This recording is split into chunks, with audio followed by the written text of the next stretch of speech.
Why, hello, folks.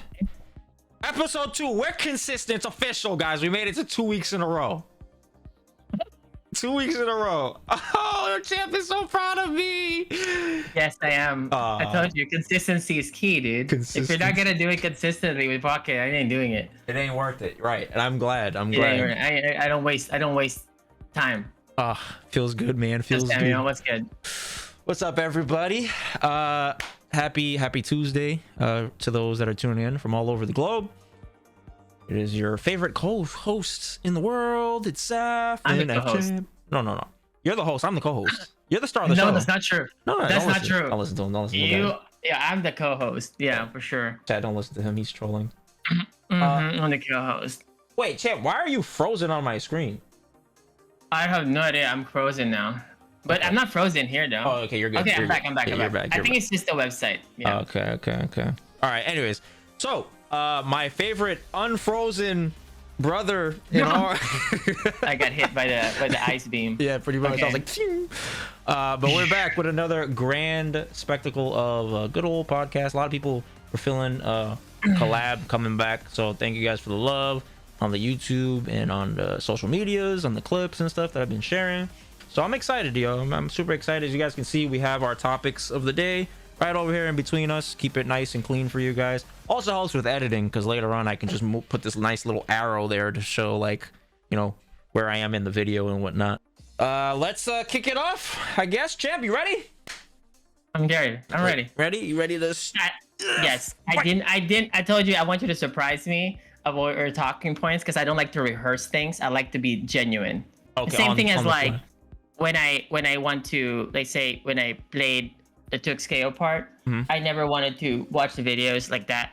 I want it to be genuine. Or like when I review a character, for instance, I never want to like watch it and then rewatch it again with the stream and then review it. I want it to be genuine, like on the fly. You know what I'm saying? Yeah. Right. Yeah, like if we're gonna talk about it, the Elena reveal, but like when she got revealed, I knew I wasn't gonna be able to dodge spoilers, so I just literally recorded it really quick before I went to the gym, and then I just shared it because I wanted everybody to see my genuine reaction. I don't like faking it, you know. Yes. I can't do that shit. Fake shit. I can't do the fake shit. That's why I like you, because you don't do the fake shit either, you know. Just do it straight. Straight up. My tweet there was pretty straightforward, though. It legit took me like 40 seconds for me to determine what's up with that character. What, the Elena? Yeah, let's talk about Elena. Yeah. Oh, okay. Yeah, we'll get to that in a second. We'll start off with Fatal Fury. Later. Fatal Fury's not gonna be too crazy, but I did play it. I ended up copping it. I got a gift from a homie who was, you know, on the inside, got me a nice little code. So shout outs to the Broham for doing that.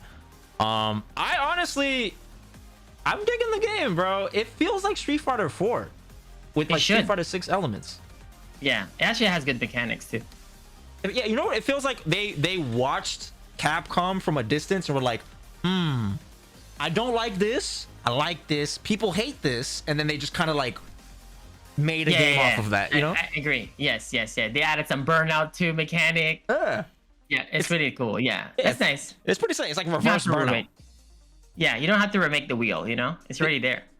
Yeah, true. And I think I think they did a good job. It feels like they instead of waiting the first 2 seasons like Street Fighter 6, they jumped to season 3 because they had all the feedback already.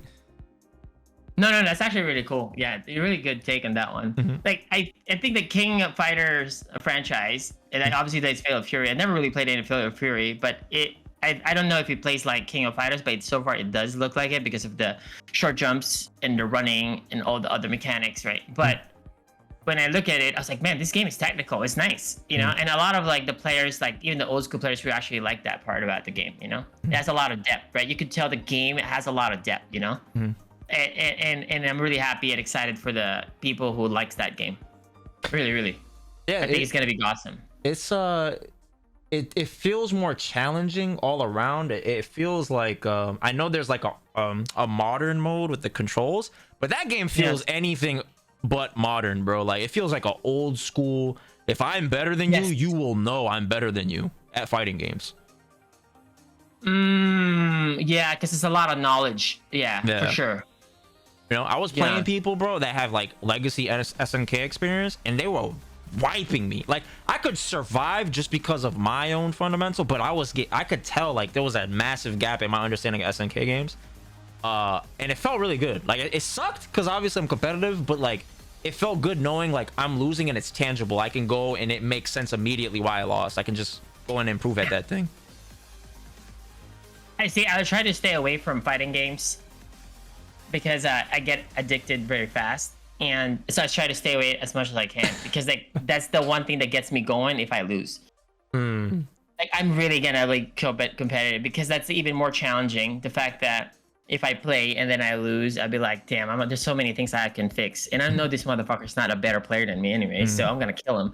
So I would have that feeling, you know, in all the time. So I'd rather not play it because I want to stay away from that torture, the self-torture that I would have, because I have so much fun figuring out new stuff about a fighting game, and I truly love fighting games. So I try to stay away from too many fighting games, like because and plus there's so many strong players in that game, but you know how I feel will never change, you know, and that's what helps me going.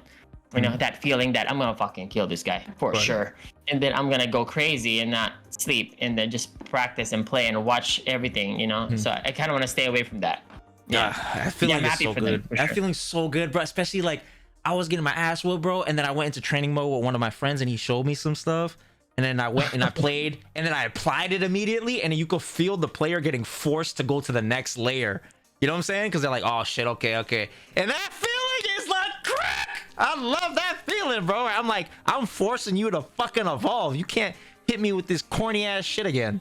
You know, I love that feeling. Yeah, because there's type of players that does not know this, but like those players are playing off purely a bunch of gimmicks put together. Okay, so they're basically a clown. Okay, so they're a bunch of gimmicks all together, right? But they don't know this. They're unaware of it, and there's nothing wrong with that. Okay, but then they're gonna get the feeling that damn, I got downloaded. But they little did they know that their entire gameplay is based on gimmicks. It's not based on fundamentals. So there's just not a lot of growth or a lot of switch ups they can offer, right? It's just a bunch of tricks and tricks after tricks, right? So like, and then because they never work on their fundamentals, and those are the kind of players that just quits the game and then goes on to the next one or switch characters over and over again because they never work on their fundamentals, you know. And when I lose to that kind of player, because I know that I lack knowledge to check that or my awareness, and that applies to any fighting game. So that's like really fun for me because like I'm gonna make you feel quitting this motherfucker tonight. Like, you know, like I love that feeling about fighting games because fighting games is so awesome. Fucking love it. Love fighting games. There's some players that are just really good at that phase, bro. The ignorance phase, like you were talking about. Like they just find the grimiest shit, and it's always the same players in 5 and 6. They're right. They never work on their fundamentals for sure. Off rip, they're just mad strong at finding like really strong tactics, and then you'll see them in the top 8s in the first like 6 months to a year of the game's lifespan, and then it just long, brother. What? And they just fucking disappear. Maybe less than 6, right? But like they'll just fall off the face of the earth. A week. Yeah, like you can't just win off gimmicks against a pro. Like shit, like they gotta work for a few times. After that, she's done already. But so the game comes out, and you know, like as usual, there's always a concern with these really good fighting games. Like, how long is it gonna last, right? How long is this gonna last? And man, literally the day after our last stream, our first podcast of the season, they announced a $2.5 million tournament, bro. 2.5 million. And that's gonna go to Shanghai anyways. So but it surged like the focus of the game. Like it just took it to a new level, like a new intensity. I'm very happy for that community because like that community has, you know, they've been like getting ignored. Yeah. Like I'm gonna say like the fans that love King of Fighter franchise, like obviously say that the Wolves, they love it. They didn't get that much developer support throughout the years, right? Finally, they can get that, and I'm really happy for them for that. They deserve it because they stuck to their franchise all along, right? So they deserve it. Super loyal. But yeah, and that's gonna go to Chai, all of it. So you know.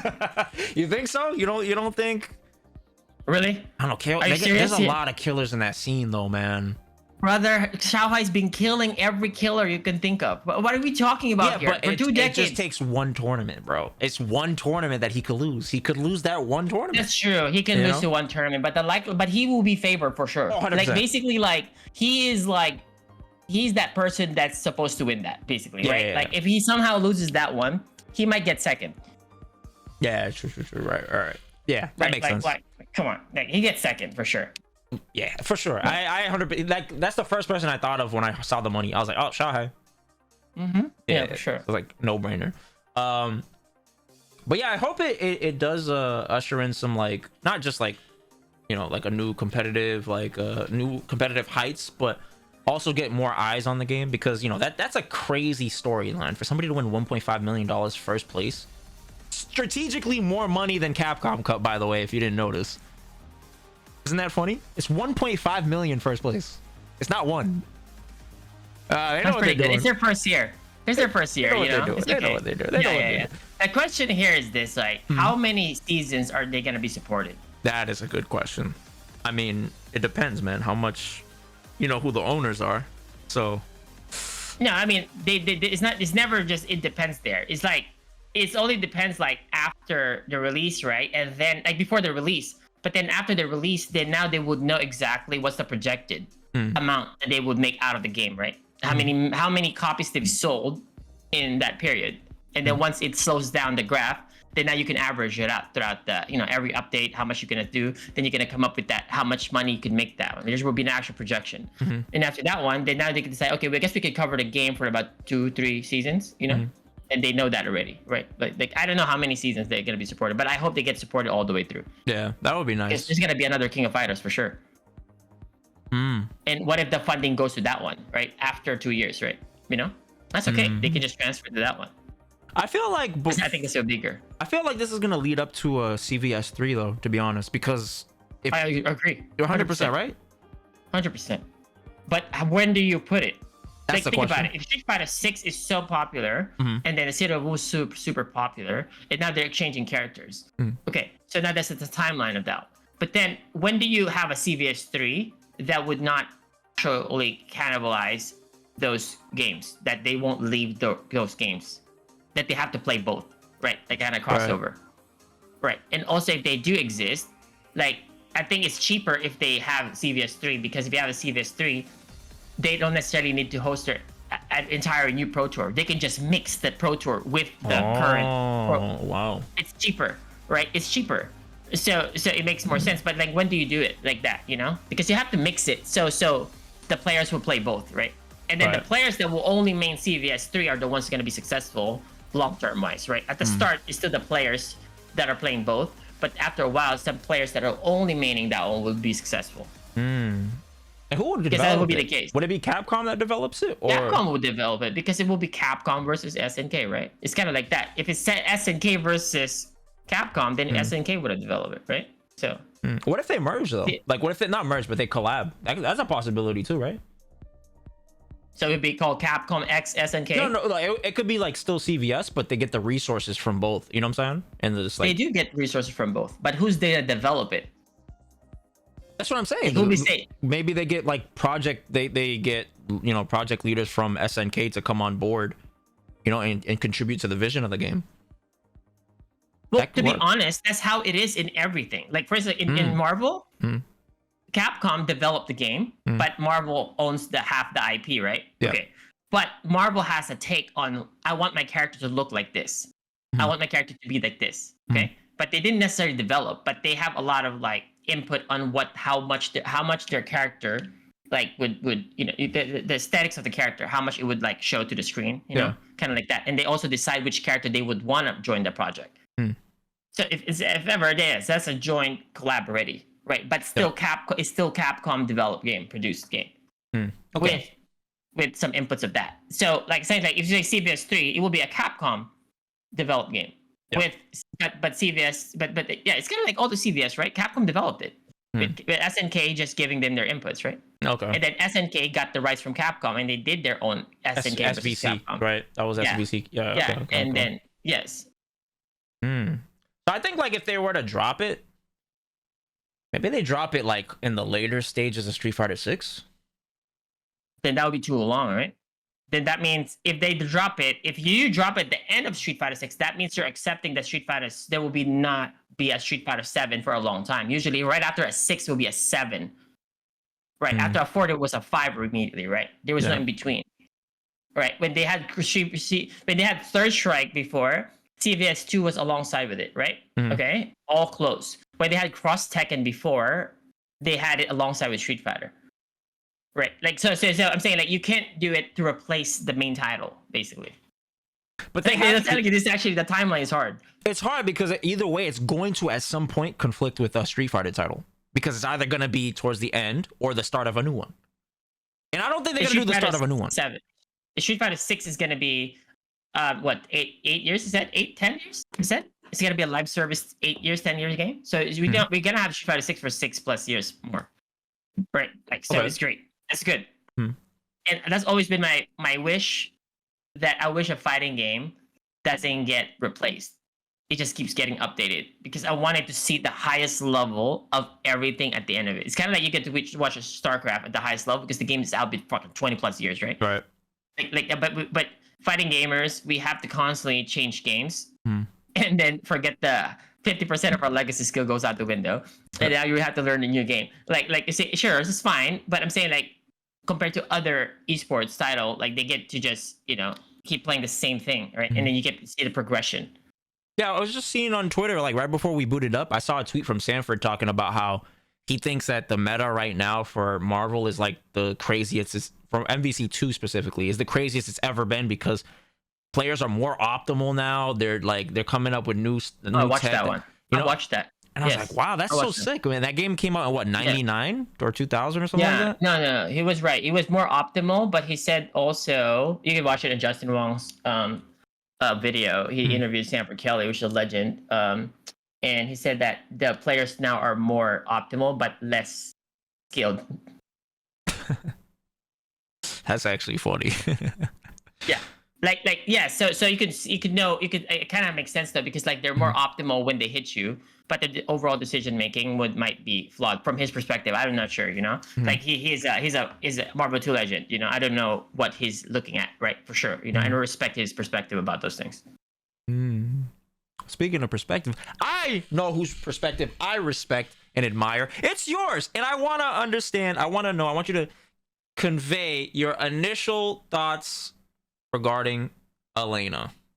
What did you think, Ryan, when you first saw the gameplay trailer for Elena that dropped last week? I wasn't excited about Elena because I was waiting on Sagat. So for the season 3, right? So, but when I saw the Elena trailer, I was like, cool, let me go check this out.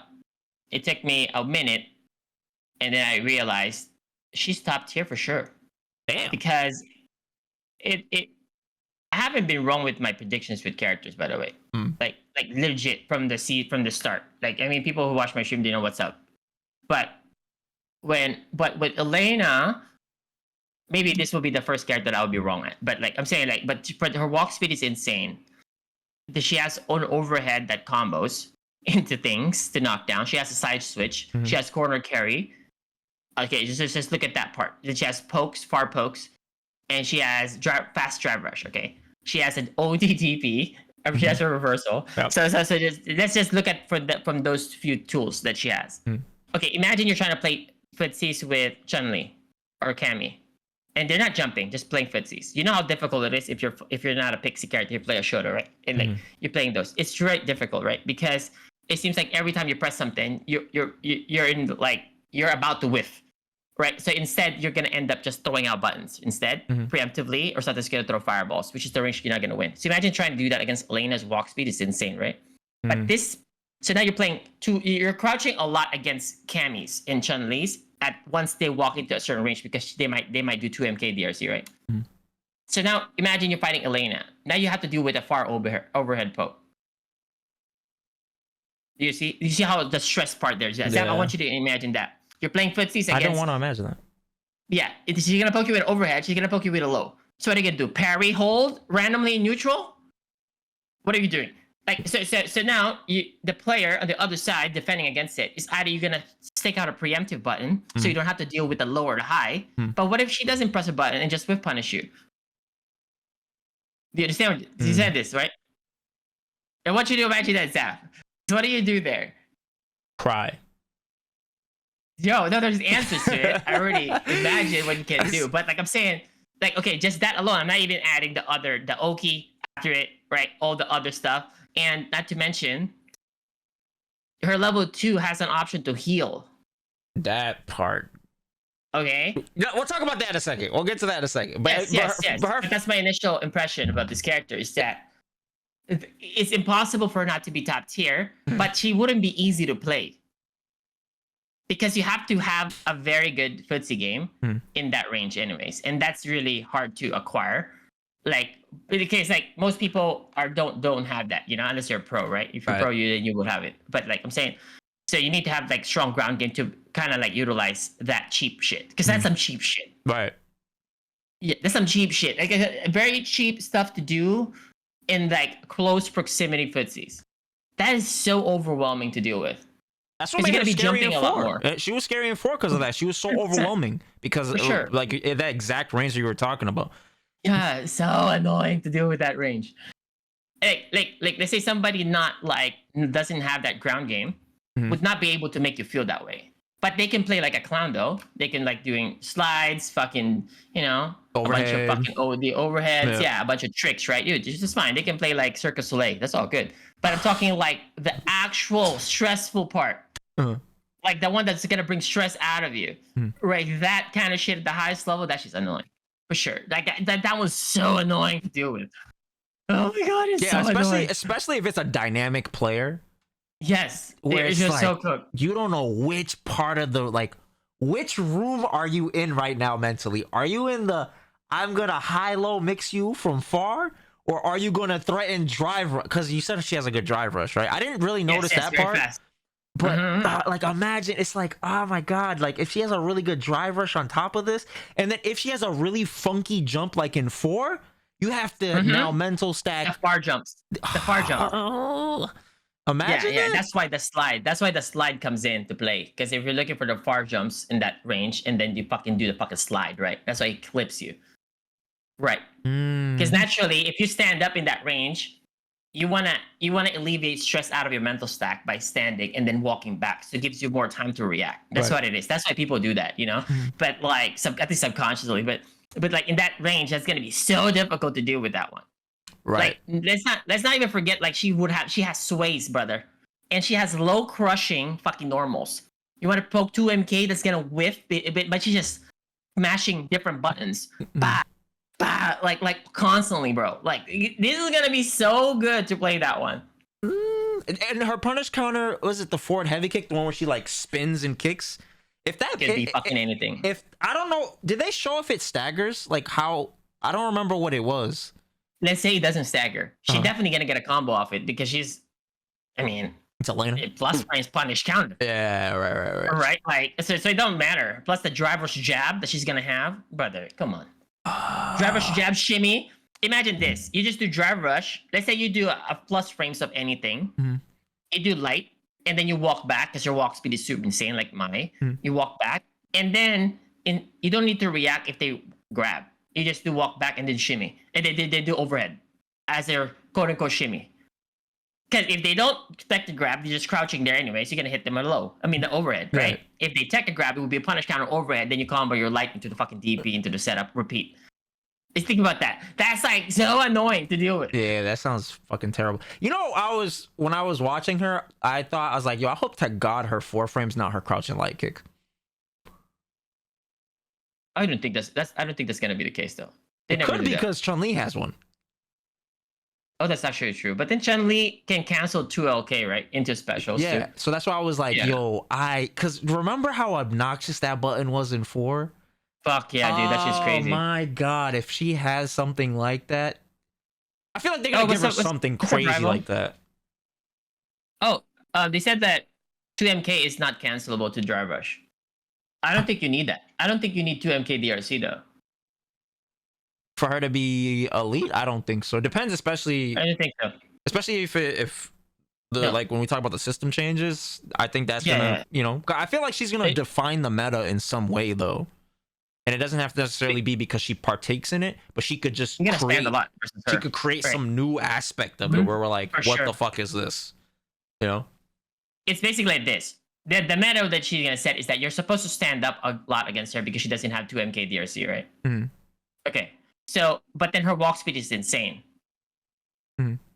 So she's always gonna catch you, anyways, right? Because she has faster walk speed. Mm-hmm. So you're gonna duck eventually to stop, right? Because you can't just walk back all the way or stand up all the way because she's gonna hit you low and then she's gonna walk up and grab you anyway. So you're gonna crouch. Mm-hmm. And then you gotta crouch and then she cannot abuse you. The thing is that she get a combo with a 2 MK on hit. Can she link a jab or a short after, right? That matters a lot, you know? Right.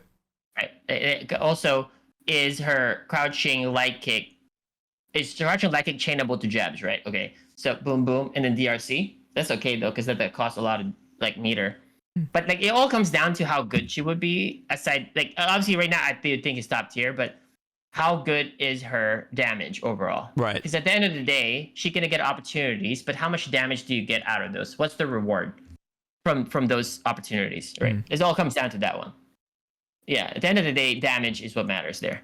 And Yeah. that's the thing too, is like with this upcoming patch, she's gonna come and she's arriving with it. But then it's like, how much change are we going to also instill along with Elena? Because if the damage across the cast reduces and she doesn't do a lot of damage, maybe she's top tier just because of that, right? But if the damage stays relatively the same, but then she's not really pumping out a lot of damage, then it's like, okay, and then she doesn't have this cancelable look. Maybe she becomes underwhelming. Maybe, because we also don't know how her healing function.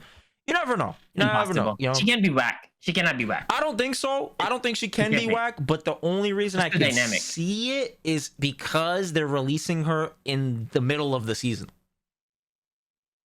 You know but she's the first character of the season.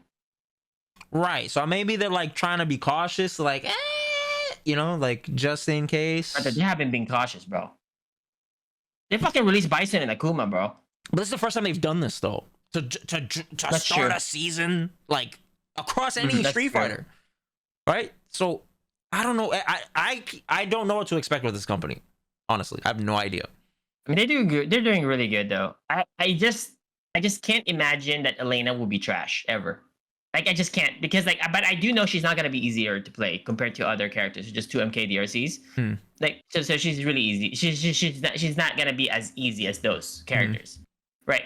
But in the same time, like, her overall strategy, you would need some ground game for sure. So I can see why people would naturally think at the start she's not that good. Yeah. But in the same time, if you actually, like, you know, abuse that part of that meta at the high level, that would be insane. I will say too. I don't think she'll be that popular. I don't think so either, to be honest. Like, yeah, she'll be like obviously like anyway. Flavor of the week. Everybody's trying her, but like after a week or two, I think everybody's gonna go back to their typical Shoto ways or whatever. Yeah, like Rashid when she first came out, right? He's good, but he's just like never gonna be popular character, right? Yeah, too Same technical. as Ed. Really good, technical. Never gonna be popular. Yeah, for sure. So now that we know if her low forward isn't cancelable, maybe that's a sign too of what the changes might be in the patch, man. Like, because why, you know, like, why would you not give her that? And then that's such a strong tool in the current meta of the game.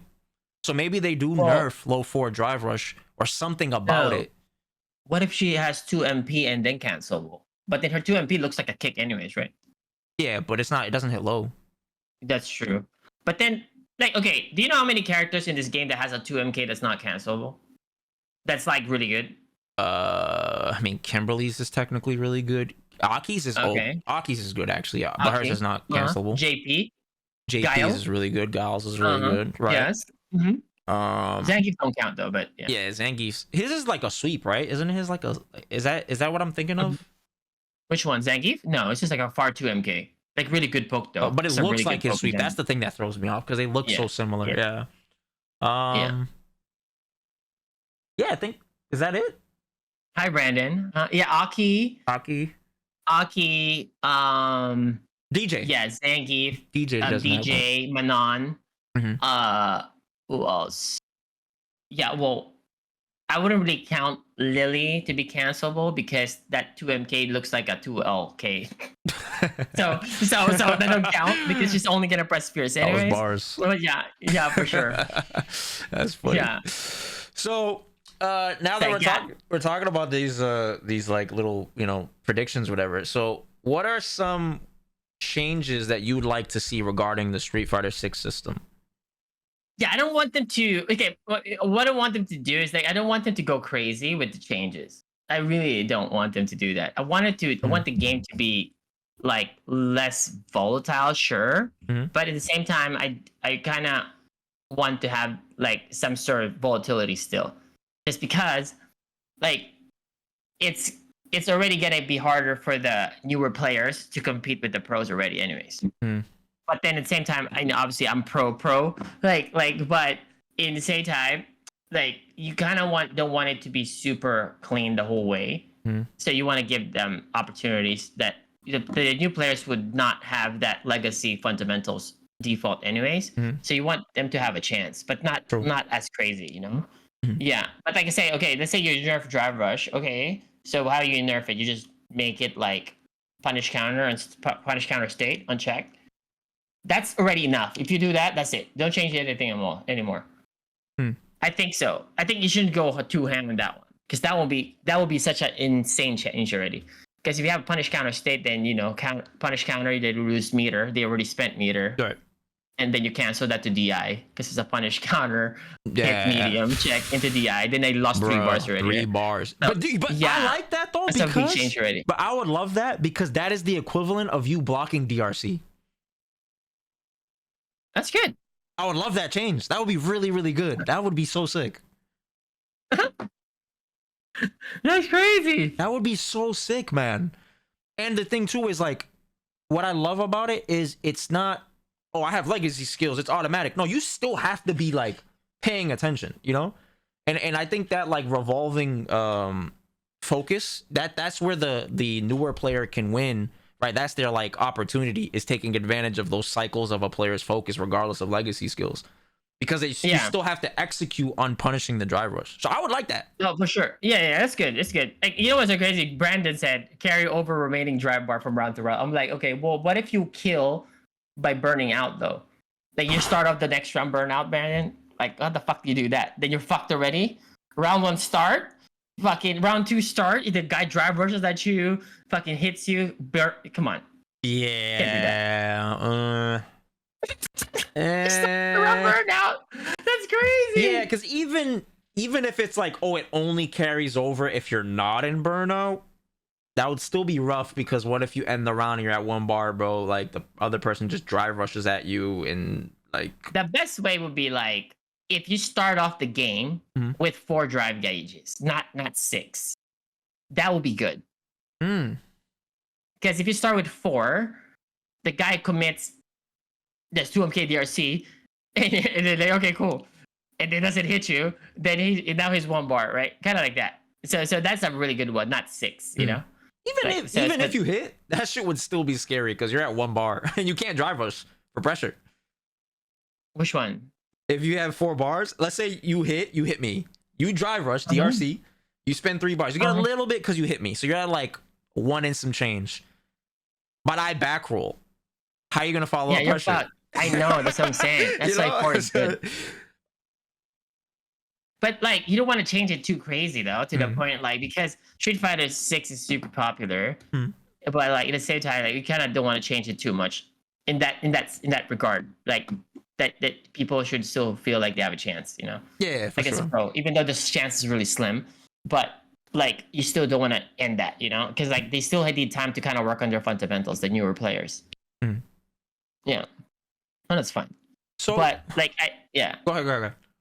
Yeah, but like, so they changed the punish counter state. I think that's okay already with the drive rush. And when it comes to the throw loop, I have 2 ways to change it, but it needs to make. Okay, you can't just change throw loop to be like not have throw loop there in that sense, because you have to now edit every single grab in the game. Yeah. Knockdown advantage, right? So that's gonna be too much to change. But like, so now what you do is you could do 2 things, like where after they grab you, if you somehow backdash the next grab, they're -8 or -9 if you backdash a grab, for instance, not -5, for instance, right? So now if they grab you, you get a heavy starter. Right.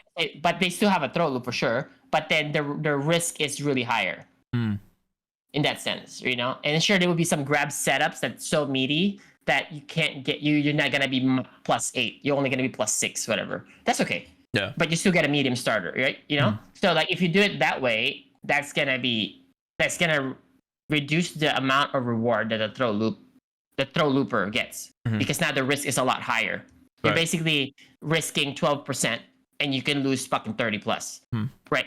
So it would be like, really, you went for that, and then it just kills you. So that would be a really good choice. But there's still throw loop. But that one, people are just gonna be scared to throw loop more because if they get backdash, they fucking take a heavy and die. True. That's a heavy starter, brother, not a light starter. Yeah. A heavy starter, punish counter starter if they grab you. See, now you don't have to change a lot of things after that. You just reduce the reward. Like that. Increase the risk of the reward that they're doing. Yeah. Yeah. So I think that's a pretty easier thing to implement if they did it that way. What about if they did something with throw tech? Like if you successfully throw tech, you get some sort of advantage off of that? Do you think that would be? Huh? What if if you successfully throw tech, if that were to create some sort of advantage for the defender, do you think there's something they could do with that? Why? Just throwing an idea. That would be the first. That would be the first in fighting games. You're technically not the defense. First. There's fighting games that there are advantages after a throw tech. I forgot what game. Chat. Somebody can. Like what game? Not the game that I know of, at least. But not in 4, not in 5, not in 6. Oh yeah, Street Fighter. Seasons of it. Not in Marvel. Oh, Granblue, I'm not sure because I didn't ever play those games. But yeah, not in MK, not in Killer Instinct, Rising Thunder, none of those games. But yeah, but I mean in general, if you break the grab, that's your reward already. You're defending against it. I don't know about that, especially considering you're in the same situation. You're still in the corner. You're in the defense though.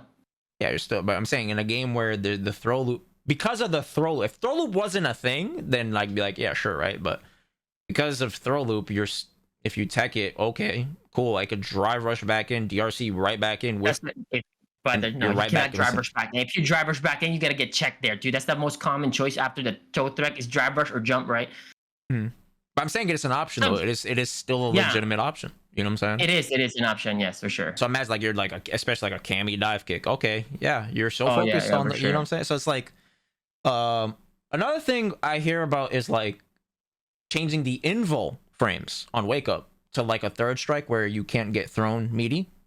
So that way, want throw protection? Yeah. What's your thoughts on that? Damn, you could add so many options select to throw protection. That would be so crazy. Would that be bad in your opinion, or?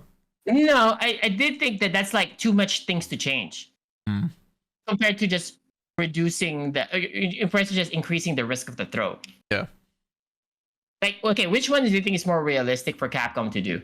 Rehauling the entire game because of throw? Yours, 100%. Yours, 100%. Or just changing 4 extra frames to add or something. Yeah, right? Yeah. I think that's more realistic. I think so too, because you know how they changed the jump cancel thing, where if you throw it adds extra frame. I think they're gonna do something like that. If you throw and it registers a backdash, it's gonna add additional frames of recovery to your backdash. That's what I predict. Yeah, so I think that makes sense. That kind of makes more sense if that's the direction that they're gonna go for. Just because I think that's more reasonable for them to actually implement those changes. Yeah, because season 3 is usually a type of season for Street Fighter that they don't necessarily overhaul the game, but they do change enough to a point that it does not feel like the first 2 seasons. Sure, but season 4 is the season that usually they make a huge change, like really huge change. So I don't expect them to make a huge change, but it's good enough that you feel it for sure. For Capcom, at least, yeah. Yeah, I think that's that's the main gripe a lot of people have with the game is just throw loops, and then just not feeling rewarded for checking drive rush. Honestly, because the fact that the drive rush is one bar, it's 1 bar. And if you block it, the person is going to gain their meter back in the subsequent interaction. Yeah. Doesn't really, because a game that's so about the meter management, there are certain things in the game where you just don't get that. That doesn't feel like that design philosophy comes across well. And I think raw drive rush is that thing, you know. But I do love your idea of punish counter state, especially because you'll start to see just so many unique ways of going about punishing it, like you said, with button into DI, and that's a 3-bar subtracted, you know. I would love GG that. already. Dawson Round would is be one. so good, man. With that, Dawson would be so sick. Doesn't have to be Dawson. Imagine Guile. You drive versus Guile, he fucking 2 MP fucking DIs you. Dead.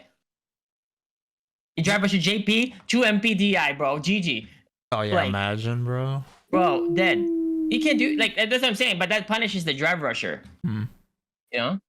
Yeah. But that's really too much of a change already. It gotta be so crazy change already. You can do it that way. I would love that. That would be so crazy. Because the game would still technically allow you to play like that. It's just when you come across a beast, you're gonna get put on your ass. Done. You're done. You're put on your ass. That's what I want. I want that. I love that. Yes. You know what I'm saying? Like just you're done. You can add though. You can add this. You can also change this about throw loop. It's a pretty sick. So you know how like if you get grab, you can still do quick get up and back recovery, right? Yep. Okay. But it's the same frame in this game compared to 5, which is a 5-frame difference, right? In Street Fighter 5, you know? Right. Okay. But how about here, if you do back recovery, it's like 6 frames different than the quick get up. So now if you're trying to do a throw loop, your throw is gonna whiff. Like if they go for back recovery, that would be sick. See? Right? That fixes the setup. The problem is if you do back recovery, you're knocked down a lot, longer, 6 frames. So now some safe jumps might be enabled by it. Some knockdowns. At least it's a mind game though. Yes, yeah, for sure. But see what I'm saying? There's a lot of creative things. Like I've worked on so many fighting games, but like I'm saying, like that's a lot of creative stuff you could implement into a game. Like kind of like that, without removing the core part of what people in general like to do. Right? Like it's still there. Like, but just add an option, kind of like that. Yeah, it will create new setups, but it will make some setups a little bit harder now. And now people that actually spends time to pay attention to how the roll starts. Yep. Gets rewarded because now you add, you're more detailed as a player, then you're better in that sense. Yeah. I would love to see stuff like that because then you'll also see more of that player expression shine through. You know what I'm saying? You're going to see players that are capitalizing and taking advantage of nuances in your defense. It's not like this just super flat mind game or because everything's kind of easy bake oven, and it's like, regardless of how you decide to wake up, it's the same timing. There's no variance. There's nothing, no risk. Yeah, for sure.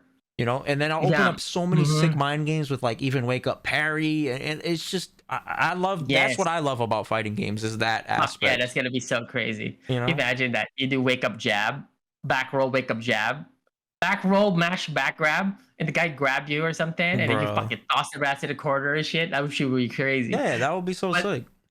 Yeah, but now this is some knockdowns that are like, more crazier now because now that opens up some more crazier meaty overheads. True. Like normals, that's a normal that is active for like 6 frames, for instance, right? There were some normals like that, like a bison background house, right? It hits you in the first frame, but they say, for instance, let's say the background house is like active for 6 frames, let's say, example.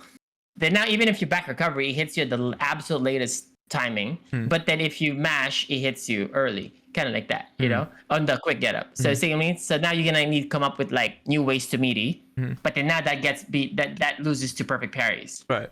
In that sense too as well. So it's actually pretty cool because whatever wake up I do in that sense, if you wanted to do a setup that covers both, you will lose to perfect parry.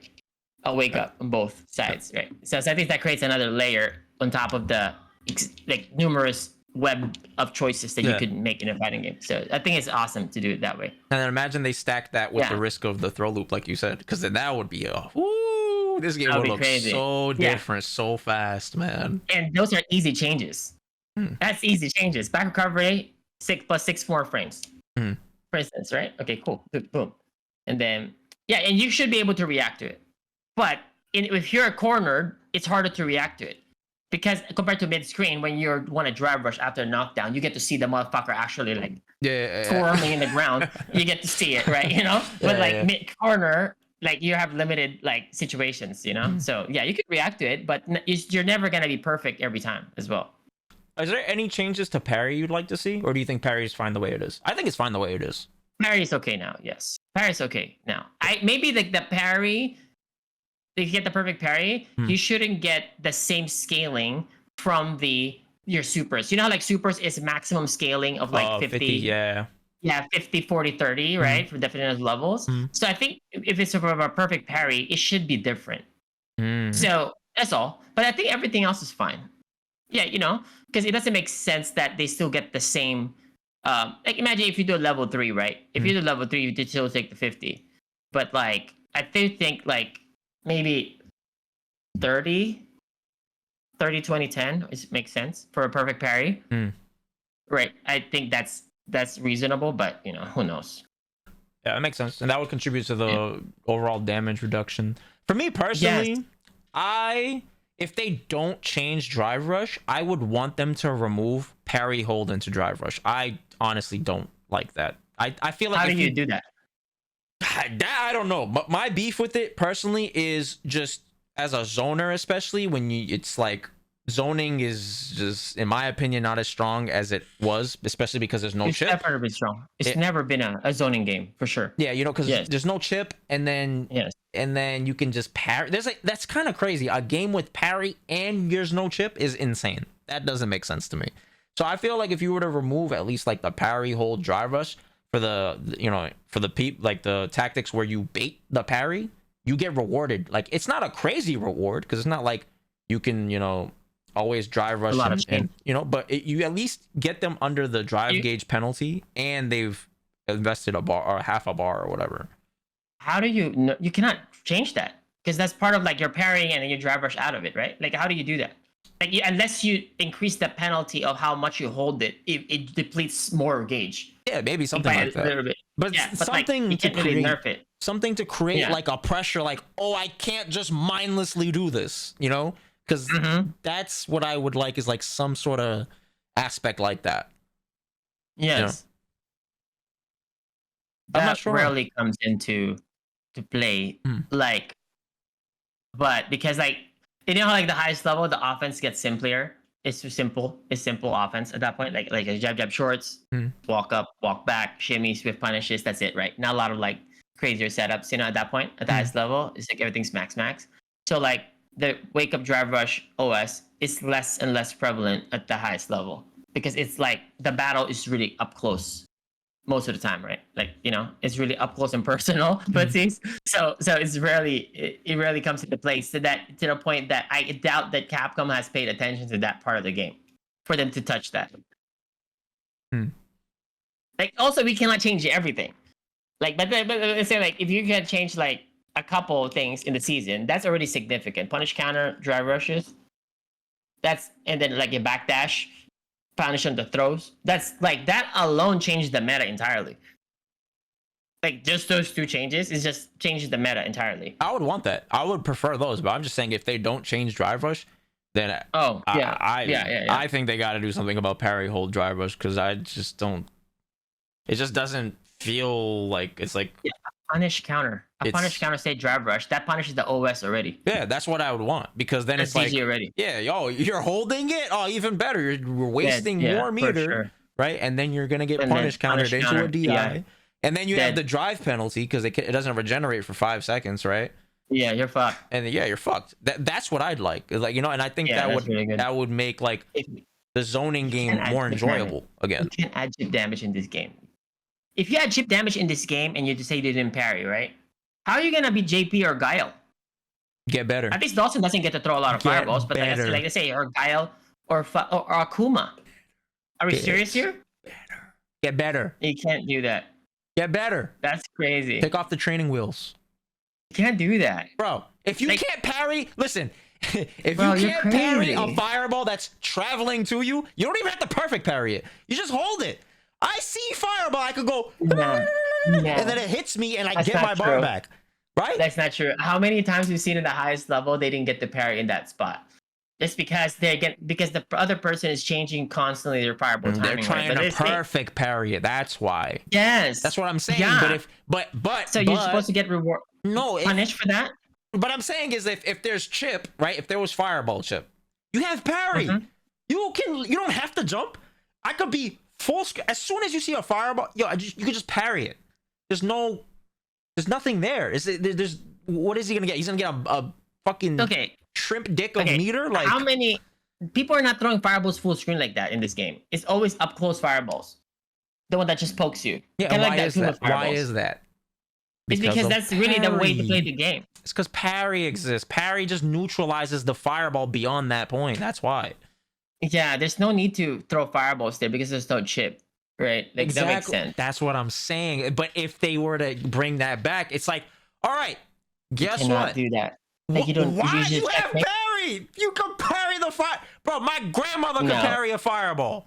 No, you can't do that. You're gonna kill the game, brother. Like, you gotta understand. Like, you can just now play fireball game entirely and just play lane the whole time. Do you understand? Like, mind you, I should be favoring this, but I don't care about me when I talk about the entirety of the game. I talk about the quality of the game for everybody across the board. For instance, for the newer players, okay, they're gonna get zoned the whole time. And mind you, the newer players, they only like just to jump. They think like the answer to fireballs is just jumping. So they just die. But the new player's perfect parry jump, and that beats fireballs. It beats fireball traps. Perfect parrying and then jumping. So even fireball traps are still, nothing is really guaranteed in this game. No, you're not gonna throw fireballs in those spots. You're gonna throw the far fireballs to these people. But that's and then if they're just parrying there, you throw a light fireball for 3/4 screen, and then they're just gonna parry it, and now you just walk with it, and then now they're always gonna be cornered. Like, you don't understand the meta would change drastically for the lamer shit. Yeah, good. Yeah, you're crazy. Good, great. This game's already enough. This. Give me some of this. Give me some of this. No, I think that game is fine. Just change a little bit. You're fucking trying to change. You're trying to change Street Fighter 6 to Street Fighter 38 at this point. Like, maybe Street Fighter 4. Like Street Fighter 2. You're gonna try to go back to Street Fighter 2? Like, bro, in Street Fighter 4, there's so many fucking fireballs being thrown, right? Like, that's with focus attack. But because the fucking after you do a focus attack, you can only backdash or dash forward from it, right? Like so there's no like focus and then just stay in one area, right? Unless you let go of the fucking attack, right? So like the fucking fireball game, chip damage is insane. Like, I got like tiger. We used to call it fire truck. That shit was like, the fire truck was so crazy, bro. Oh my god, it wouldn't be that bad. I think it would be. I think it would be good, right, chat? Nobody would like that shit, bro. I would love it. Everybody would love it. Pros would like it. I'm talking for everybody. We gotta teach them. We gotta teach them how to throw fireballs, bro. We can't keep running away from our responsibilities. We have to teach these motherfuckers. They didn't learn the game that way. We gotta teach them how to throw and chuck some plasma. You can't do that. You can't do that. And plus, you're gonna delete a lot of characters too. And like, I don't give a shit. Delete them. If you have chip damage, so it's a check. It's almost close as a fucking checkmate in those situations. Imagine on your wake up, I knock you down. I would do a meaty fireball. Manon? That you can, like, by the way, the meaty fireball will be like a guess part. Because it would be a close one, a meaty fireball checkmate. But then now you have to guess parry. Let's say like you get knocked down by Ryu and then like they're like 2 MK range on your wake up and you have like a pixel left, but you have drive gauge, whatever. I would do a meaty, like I would do a fireball on your wake up, or I'd do Hashigeki. And then you get a whiff of parry instead and you die. Okay, how about this? What if you can do that? What if what the fuck? Wait, what if they added recovery to fireball so you get drive rush punished more consistently? I think that'd be a fair trade-off. What? How many frames are we talking about? I don't know, just enough so like maybe like at mid-range you could get a guaranteed drive rush punish on If you add 2 more frames on a fireball, you remove just 2 frames, okay? And that would not even guarantee a guaranteed fireball drive rush punish. A guaranteed perfect parry drive rush by 2 frames, okay? Because some fireballs, let's say for instance a Luke, right? If it does a medium sandblast, that's minus 14 in most ranges, aside from the realistic one, and then the closer one will be 16, right? Okay, so if you added 2 frames, but some other characters are like minus 8, minus 7 in those spots. You don't always see, unless Kuma throws a first fireball, sure, you could do it there in that spot, or like Ken. But if you're adding 2 extra frames, it doesn't guarantee what you want there. That you get the dry brush punish. But now what you do remove is basically the fireball traps. I'm fine with that. Fireball traps are gone. I'm fine with that. Brother, you are not trying to fucking play Street Fighter. Bro, I'm fine I don't know with what that. fighting game you're trying to create. You can take my fireball traps, but if you block a fireball, you take some chip. I'm fine with that. 12 chip. Whoa. 12 damage. Whoa. Yeah, oh my no, God. but what you got, no, but what you wanted doesn't accomplish anything. Like you actually remove a lot of stuff that's already intact within the fighting game. Like you actually you remove the fireball traps aspect of the game, and you still didn't gain the punish counter drive rush whatever the hell you want to do if you get a perfect parry. Like so you remove that meta part of it. So now people might not even want to throw more fireballs ever. Nah. Like, so why? It doesn't make sense. I think it makes total sense. I think you're just an op. You've been an op since week 1. I remember last week with Nintendo, bro. You don't remember that? You don't remember that little response you gave me? I'm pro game. About your birthday? Pro game. I know what you up to. You're a Nintendo op. I know it. I'm not. I know. I can see it in your face, Ryan. You've been bullshitting me. This is why you wanted us to collab again. You've been trying to get close to me. Keep your friends far away, enemies even closer. I know how you roll. Motherfucker, you're the one who messaged me. Are you serious here? You are a strategic motherfucker. I understand. Art of War, huh? I don't even have anything like to gain from this, but I'm just trying to protect the game from how it is for the general public. Okay. Seriously. Like, trust me, if you wanted to do that, brother, you don't understand. That's super good for Dalsum. Every single change you said was a fucking please do. But like, how many people are gonna benefit from that? Like, how many people are gonna hate that? I want the fighting game to be a good fighting game because I love fighting games in general. I want fighting games to be successful. So I would be ridiculous regardless of whatever fucking fighting game. No, I do. I always said I've been consistent with this. It doesn't matter how much you change the fighting game. I'm still gonna cook. They sent their best. No, I know it. No, it's not true. Like I would always cook whatever fighting games it is. Like, but I'm saying but I want it to be good for everybody. Like I'm just serious. Like I love fighting games, man. It doesn't matter. But like you're destroying the game. I love fighting games. BB Boo Bop. Yeah. You're destroying the game, Zaf. You wanted to change everything. You're the kind of people that you cannot work. What do you mean to create a fighting game? You just can't do that. That's some shit Nintendo You would say. You would destroy. First of all, I've never owned a single Nintendo shit ever, brother. I told you I was in the crossroads. My parents asked me what do they want for my birthday. I said no, I want a PC because I want to play StarCraft. I did not want to fucking play Nintendo shit, bro. Fuck Nintendo. Okay. All right. So please. You cannot work on a fighting game, Zach. You're the kind of person that will change everything. And now that season update, what the fuck is this fighting game? They should just call the name of the game differently for that one. Like, it would not be Street Fighter 6 anymore. You change everything. You take that back right now. But you cannot work on a fighting game. This instant. You are too selfish, and you keep thinking about yourself, making decisions for the game. Like, I should be okay with everything you said because that's all buff for Dawson. Right? But that's not good for the fucking fighting game. It's not good, Zap. Seriously, brother. Really, that's all trash suggestions. It's like, oh, let's just add chip damage. But also, in the same time, if you perfect parry the fucking fireball mid-screen, you should get a guaranteed punish. Did you understand the frames of the game? Now you have completely changed them shits to the point that they don't function anymore. It's bad.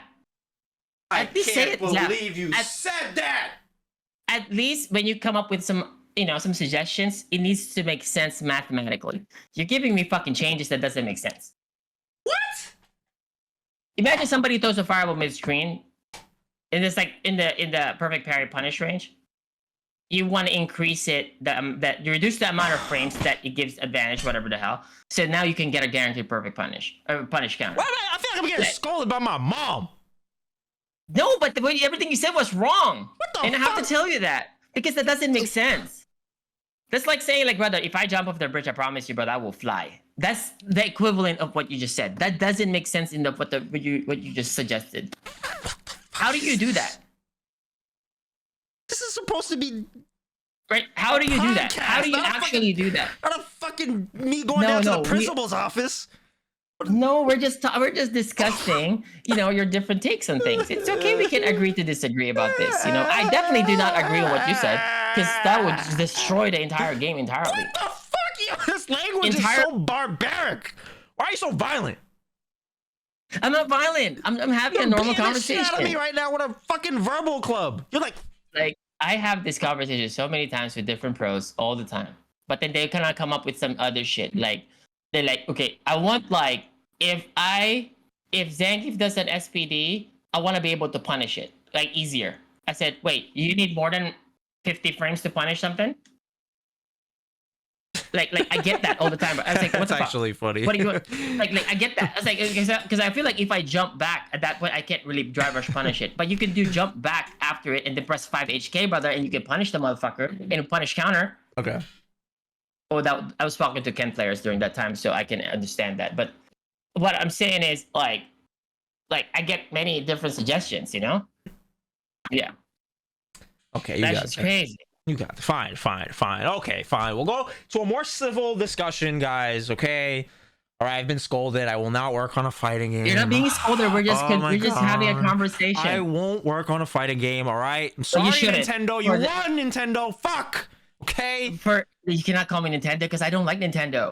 I've never supported Nintendo. I don't even know. I look at this list on YouTube. They said like about the top 10 consoles or something. I'm thinking like I didn't know that Nintendo Wii was up there because I never gave a fuck about it. I was always PC, and the only time I bought a console was to play. He was always politically correct. That's what you meant by PC, huh? I'm not being political. Fchamp is never politically correct. I say what I feel every time. That's the problem. I've never been politically correct. I just keep it real. That's why I always get in trouble. Interesting. But yeah, PC Master Race. I honestly, no. Yes, PC Master Race. Politically correct Master Race. No, I'm pro PC for sure. Okay, so all right, next we're gonna segue to talking about recent tournament results. All right, there hasn't been any CPT stuff going on yet. Obviously EVO Japan is in a couple weeks, but we have the Level Up Expo that just took place in Vegas this past weekend. Ryan, did you catch any of that? Yes, I did. Okay, cool. So I sent you the link so we can talk about the results of Street Fighter 6. I don't really care to talk about anything else, to be honest, from that tournament. But we see Punk took first place, not surprising at all. But it was pretty cool to see Chris G, K Brad, some OG Street Fighter 4 awesome. Marvel 3 players showing up.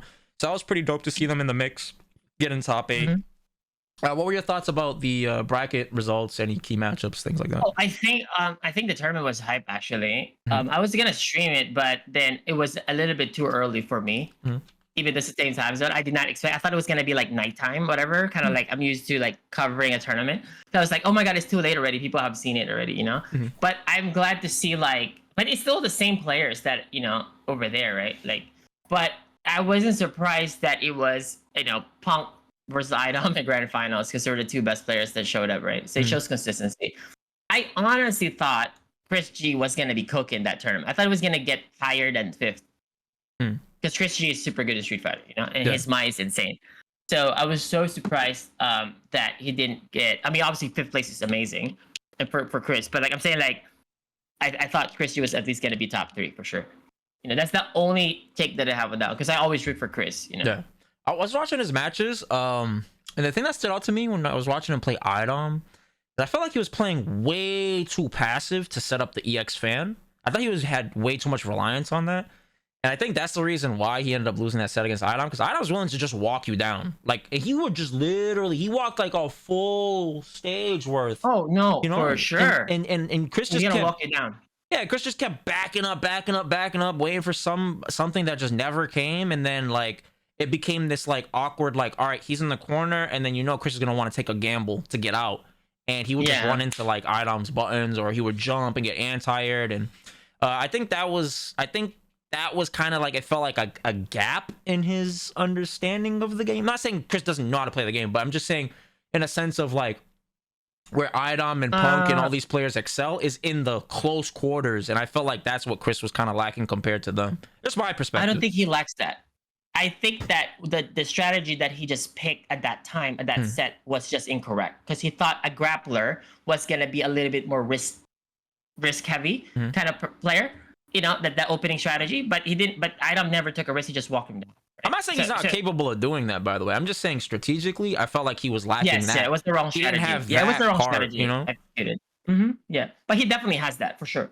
He just didn't like. He just picked the wrong strategy. I'm sure next time they play, he'll do a lot better. Yeah, because he has the footage. Yeah, he has all the fundamentals you need in a fighting game player. So, like, to say that he would have that, or he doesn't have a certain skill set, would be crazy, right? For Chris, but like Chris, who has 100% has that, you know. And I know that next time he plays, he will just play a little bit more straight up, because he tried to play the in and out game, playing the in and out kind of game, like back dash, and then use movement, and then use fireball, take your turn. That's a strategy. But then if that loses to getting walked down, right? Okay, but then it's against the getting walked down. Then now you have to throw a little bit more preemptives, a little bit more medium punches, fierces, lows, to make your opponent start crouching more. So opponents start crouching more, then you can now throw your nonsense runaway tactic in. So he just didn't shift the gear earlier enough. That's all. And he knows that. He knows those, you know, do's and don'ts of fighting games really well. So I have no doubt he'll bounce back with ease. Yeah, it's like you have like a bunch of blocks, and it's like you can only fit 3 blocks into this box or some shit. It's like the blocks that he picked just so happened to not work. Wrong. You know what I'm saying? Yes. That's what I meant by that. Like, it was like he was lacking the wrong block for that puzzle, you know? Yeah. For that time, that's it. Yeah. Sure. And so, like, I do wonder if maybe you can piggyback on this, but like, do you think him not playing in online tournaments could have, like, if he had participated in them, he could have exposed that, you know, and then not go offline? Who doesn't need to play online tournaments to perform well in an offline event? Brother, you understand, me and Chris has been going to tournaments for over a decade. I'm not saying to perform well. I'm saying to get exposure to that strategic aspect. You see what I'm saying? He knows that strategy that he needs to pick next time is just different. Brother, you gotta understand, Chris has been going to tournaments, brother, like so much for the last fucking 15 years, right? Yeah. So when it comes to like experience, he has all the experience in the world. Sadly, you can't just pick the right blocks that you want to say for the puzzle every single time you go to somewhere. You know? Sure. Plus, that's it. It's been a long time since he's played against Idom as well. Right? And I don't even think they played each other in Street Fighter before. But that's what I'm saying. Like, seriously, if he plays in the online brackets, he gets exposure to these other high level players. That'll be online though. Mind you, I can't play online guys against the East guys. It's not possible for where I'm at. I understand that, but the online players are still performing well offline. You know what I'm saying? There's a correlation. It's not like there's like a difference. You know? I think players that Chris hasn't been active in Street Fighter since Mike came out. Correct? Hasn't been active. Yeah. Not active. He just enters, but he wasn't a Street Fighter like 6 pro. Like when it comes to, he's a fighting game pro that can play Street Fighter 6 at the pro level, basically. Yeah. But now he is now entering more Street Fighter 6 because he has his character. Okay, so this is one of his early few tournaments. So just give Chris some time and he's gonna be cooking. Yeah, for sure. That's all. It's just like he has every answer to every problem. He just needs to pick the right blocks. And that's what being a pro is, though. You're supposed to know the answer to a problem. Right? And he knows that. For sure. I just wish he entered online tournaments so we could see him get those reps. You know what I'm saying? Some people don't like online, though. That's fair. That is true. Online is... Yeah. It is because of the lag. Yeah. Yeah. And also in the West Coast, to play for the East tournaments, brother, don't get me started in that one. Like that's really hard because we have like delays and rollbacks because our country is so big. So and also in the West Coast, there's not a lot of like weekly tournaments. Not a lot. We don't have a lot of online weeklies in the West. So most of them are going to be TNSs and Can Open, or most of them East. So to think about that. So where is Chris going to enter? Like, you could do FlyQuest. You know, it's region based. FlyQuest, huh? Yeah, it's region based. I think you can do the FlyQuest. That'll be pretty good. CPT, the CPT ones also region based. Well, right now he's active, right? No. So I guess in the next one he's gonna be entering. Yeah, I hope so. I love watching Chris play, so that would be pretty sick. Yes. So yeah, not surprising, but pretty cool to see. Riddles is doing pretty well. Always been doing good though. The kid is active. Yeah, he's Active. doing, Every tournament he enters. Yeah, for he's sure. doing Well deserved. really well. He's transitioned like not seamlessly. Obviously, there's gonna be bumps in the road, but he's been glowing coming from Smash. And then, for sure. I root for that kid. The kid's like talented. He's like working really hard. You know, that's good. Yeah. Yeah, he's super sharp, super open-minded, and he's curious, asks questions, and he's willing to learn. Amazing mind. Yes, I see him in streams all the time, bro, asking questions. I'm like, yep, he got it. He knows. He got the intangibles. Yeah, because that's the attitude it takes to be great. Anyways, you need to be able to ask questions and also be willing to be vulnerable. Basically, take L's out there and learn from it. Right? You know, not just like always complain. You know. Right. Yeah, or change things that's crazier in the game. You know, Zaf? Yeah. Like removing fireball, fucking whatever, punishing all this stuff. Like, bro, you're like definitely. I can't hear you. Works for Nintendo. You work for Nintendo because you want to destroy. I work for Nintendo. Yeah. Oh hell no! We're not going to have this conversation. Oh hell no! I'm dead. That is the most disrespectful thing you could have said to me on earth. You could have said your mom don't love you. You could have said your dad left you. You could have said it. You gotta make it up anything. You say I work for Nintendo. You said mom don't love you. That's mean. That's insane work. Chat, can you believe this shit? That is. Oh my goodness. So question before we go off into the what will be EVO Japan topic. Why do you think Punk is so dominant? I mean, there's nothing new there. Like Punk has been Punk since Street Fighter V Punk. That hasn't changed, brother. It's been like what, 10 years? Close? Yeah, it's about to be 10 years. Almost. Yeah, 2017 is one. Yeah, it's 8 years. Yeah. So Punk has been like that. So to me, I'm not really surprised. But his skill set is really amazing, you know? So like the way he plays ground game so well, and everything is just straight up neutral, right? So in I think his most underrated skill set is his awareness. His awareness is an all-time high all the time. And that's something that enables him to use his reaction really well. So his awareness is an all-time high for sure. Like I don't know anybody more aware than him. That kind of level of awareness, you know. I guess like Mena also, like Mena and Punk's awareness are really, really insane.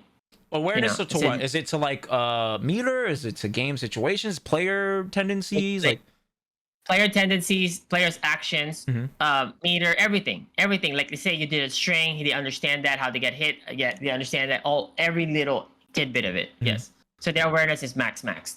So that's what enables them to play the way they play. Like, yeah, sure. Like players are gonna make mistakes, like everybody, yeah. But like I'm talking like just the straight up awareness of the player. That's just insane. So that's the biggest. I think that's like the attribute that is like really much better than everybody. Is that not like I'm not even talking about just like the footsies, the reactions on that one, right? Because the reaction there would just be a frame difference, if not less.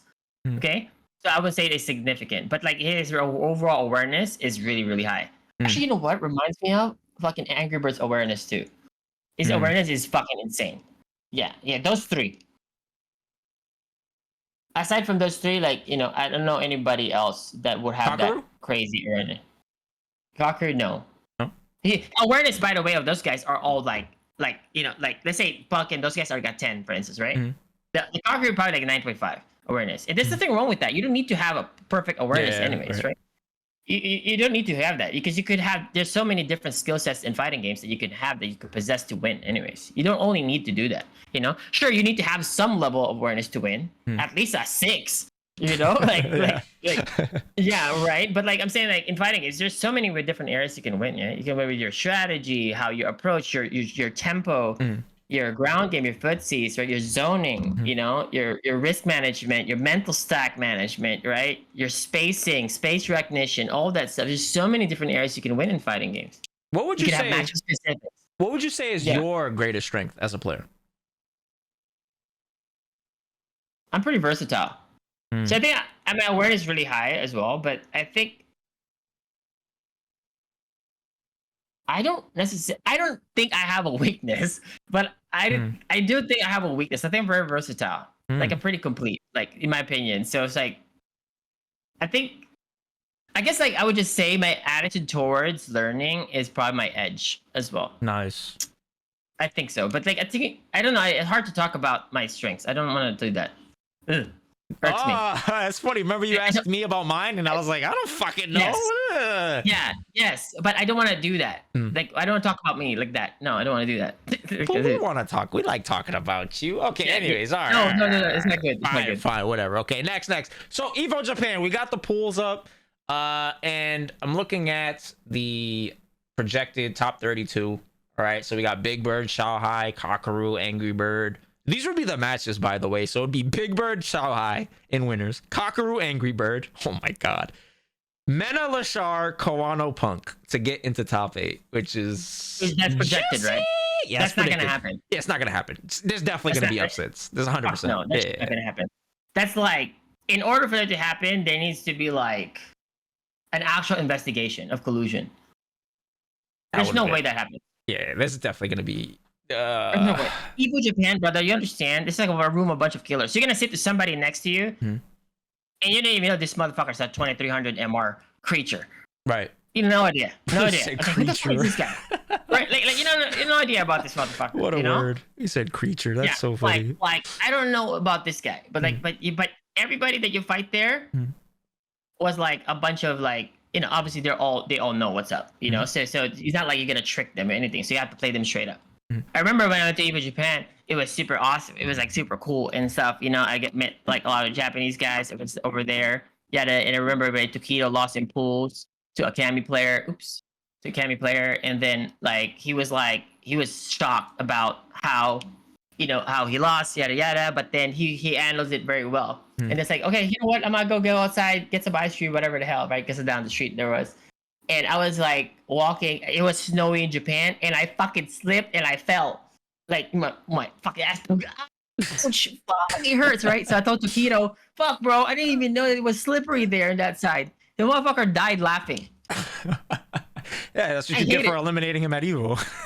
No. He eliminated me. Yeah, but I'm saying, like, ouch, bro. It's like, because Tokido, but EVO Japan in general, I think that I didn't like EVO Japan, like not because I'm comparing it to EVO World. Yep. But as a tournament, it's amazing. But comparing it to the fact that it has the word EVO to it, I don't like it because I naturally, this is me of course, but the tournament is great. It's just like I naturally compare it to EVO World, which is insane comparison, right? But the fact that it's like it says EVO, like plus like I don't like the this is my take. I don't know if other people feel this way, but an EVO World title, let's say, shouldn't be the same as an EVO Japan title. For instance, let's say Punk winning EVO Japan, EVO World, right? And then let's say Infiltration winning EVO Japan Street Fighter 5, right? That's not the same title. Do you understand? That's not the same EVO title, right? But do you agree, or do you think that's the same? No, I agree. I think it's different. I do think it's different. It's not the same. Yeah, I don't think it's the same. I think it's a world title. The other one is an EVO Japan title. Yeah, I think it's harder.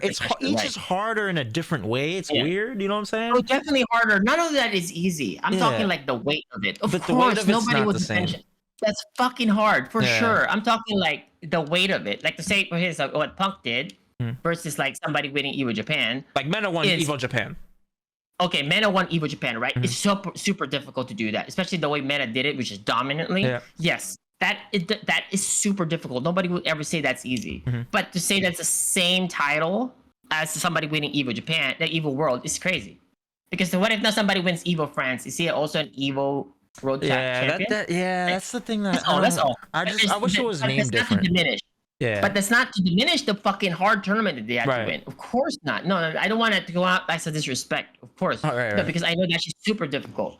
Like, but I just don't want to. Okay, so what they did was a 9.9 or 9.5, whatever. EVO winning EVO should be a 10. Kind of like that. It should be different. Yeah.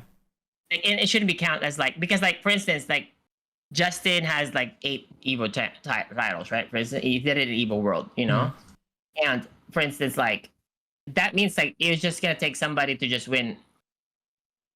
In 3 years, you could do that. What he did. Right. Basically, if you win an EVO France, EVO World, EVO Japan, that's 3 titles already. Right. It's not the same, guys. Yeah. Even though that is, it takes a fucking generational talent to legit do that, to win those 3. You know, if they get like a super fucking Grand Slam, winning all 3. But you know, I'm just saying, like it's not the same. Right.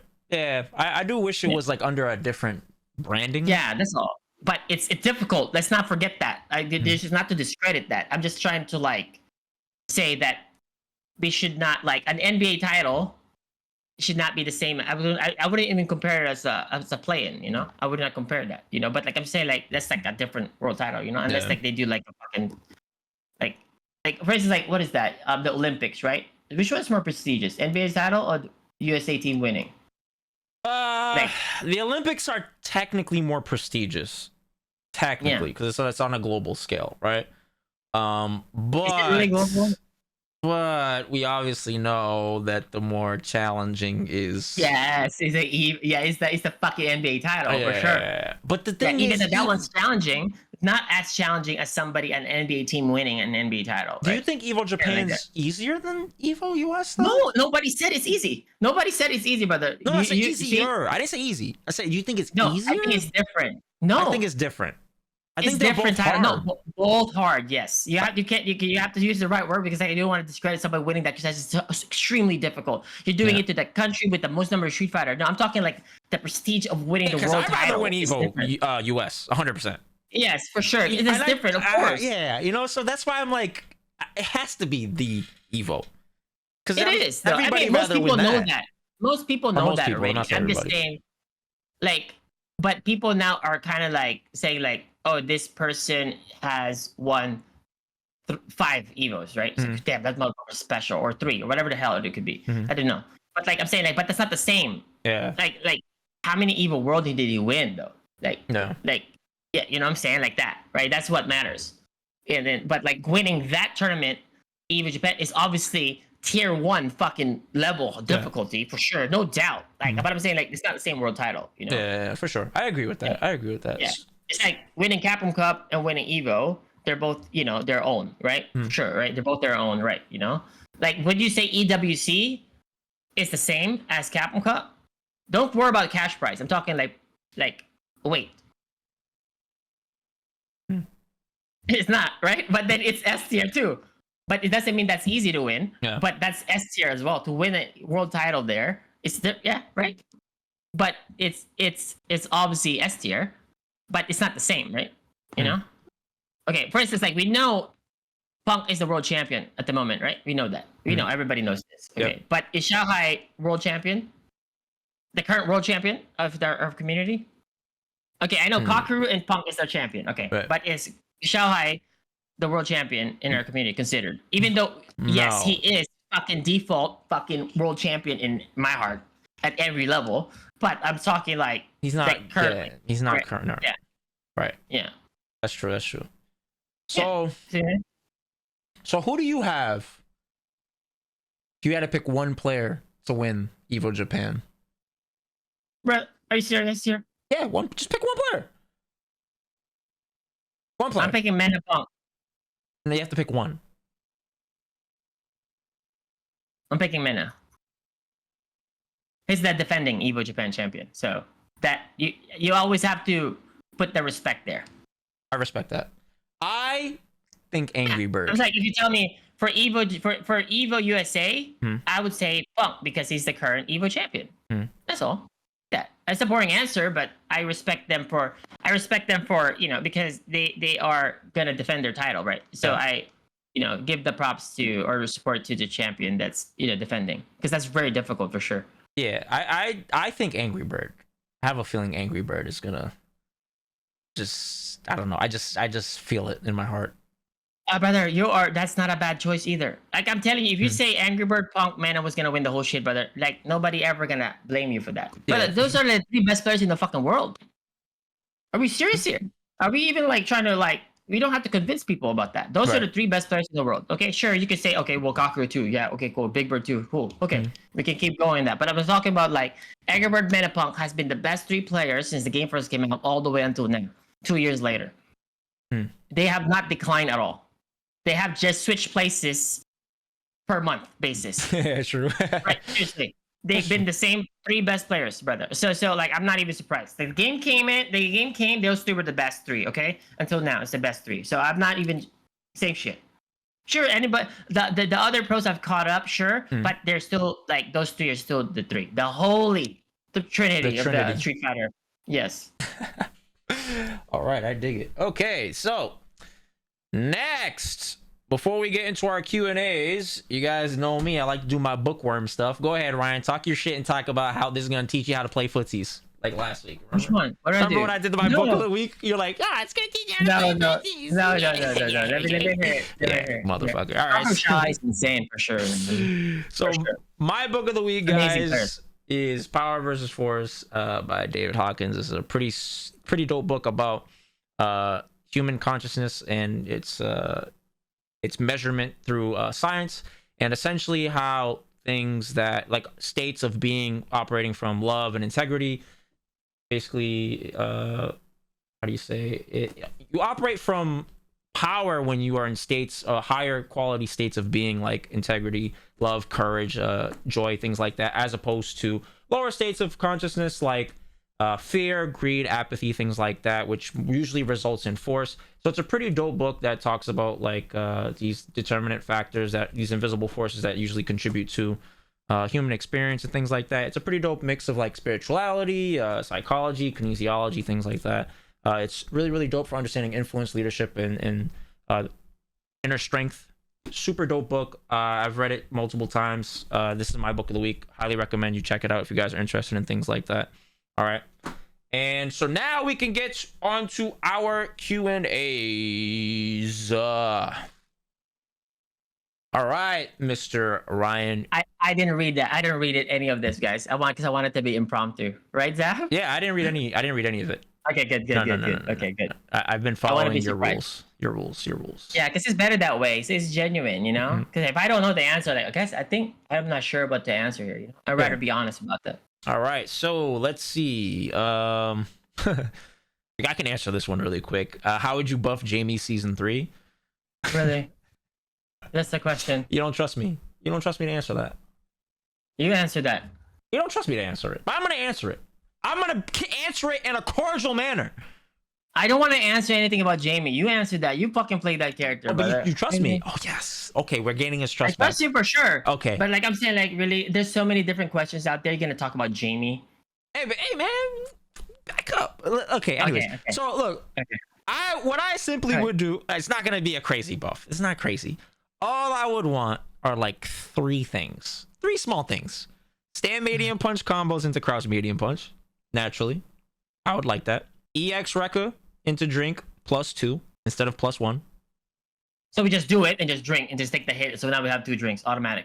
No. When you do EX Rekka into drink, yeah, and you knock them down, you're only +1. Yes, you only get 1. Yes, yeah. But I want +2. That changes the entire. You just doubled it. You doubled it. Do you understand that? It's not like, you know, like people get buffed, like they get like a 10%, 5% here. No, you did 100%. Yeah. What if like, bro, you're in the corner. This is why you cannot be doing anything balance related. This is what I'm talking about. What? Like this dude's buffs are like, let's double the damage of this. Let's make sure Raging Demon kills, brother. It's Raging Demon. Like, you know what I'm saying? That's like that's the shit. That's the kind of shit, brother. +2. No, brother, not 2 drinks. No. +2 on knockdown is what I'm saying, because it's +1. Oh. Man, +2. Okay, advantage. Say advantage. Fucking +2 advantage. Man, fuck, man. No. I'm sorry. I apologize. I didn't hear it entirely. It's my bad. I thought you being +2 drinks. I'm like, bro, are you smoking something? Are you hanging out with Kakeru? Okay, good. I meant +2 so I could throw you. That's all I'm saying. Okay. I'd still get 2 drinks though, but. But anyways, so okay, I'll do that, and then my bad. I'm sorry. It's okay. I forgive you. And then the third thing would be Wait, that's it, right? We don't talk about the mediums, right? No, I said stand medium into crouch medium punch. That's a combo. So standing medium is what, +5 on hit? Yeah, so I'm saying make it +6 on hit. So you can combo. Okay, which other character gets that? Like a stand medium into a crouching medium? Huh? Yeah, let's just see. Let's see. Ryu. Right? Stand medium push, crouch medium punch. Doesn't that combo? Okay. Okay. Who else? Bison. I mean, but the Bison's standing medium punch is 8 frames. Is 8 frames, not 6. Yeah, but it combos into crouch medium punch. I know that, but that's like a different startup. No, that's what I'm saying. His stand medium. What's a startup of a medium punch? Stand medium is 8. Oh, that makes sense then. Okay, yeah, that's fine.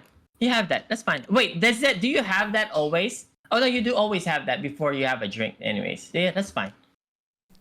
You have that for sure. That's okay. That's fair. That's fair. Okay, and then you want to give him a fireball too?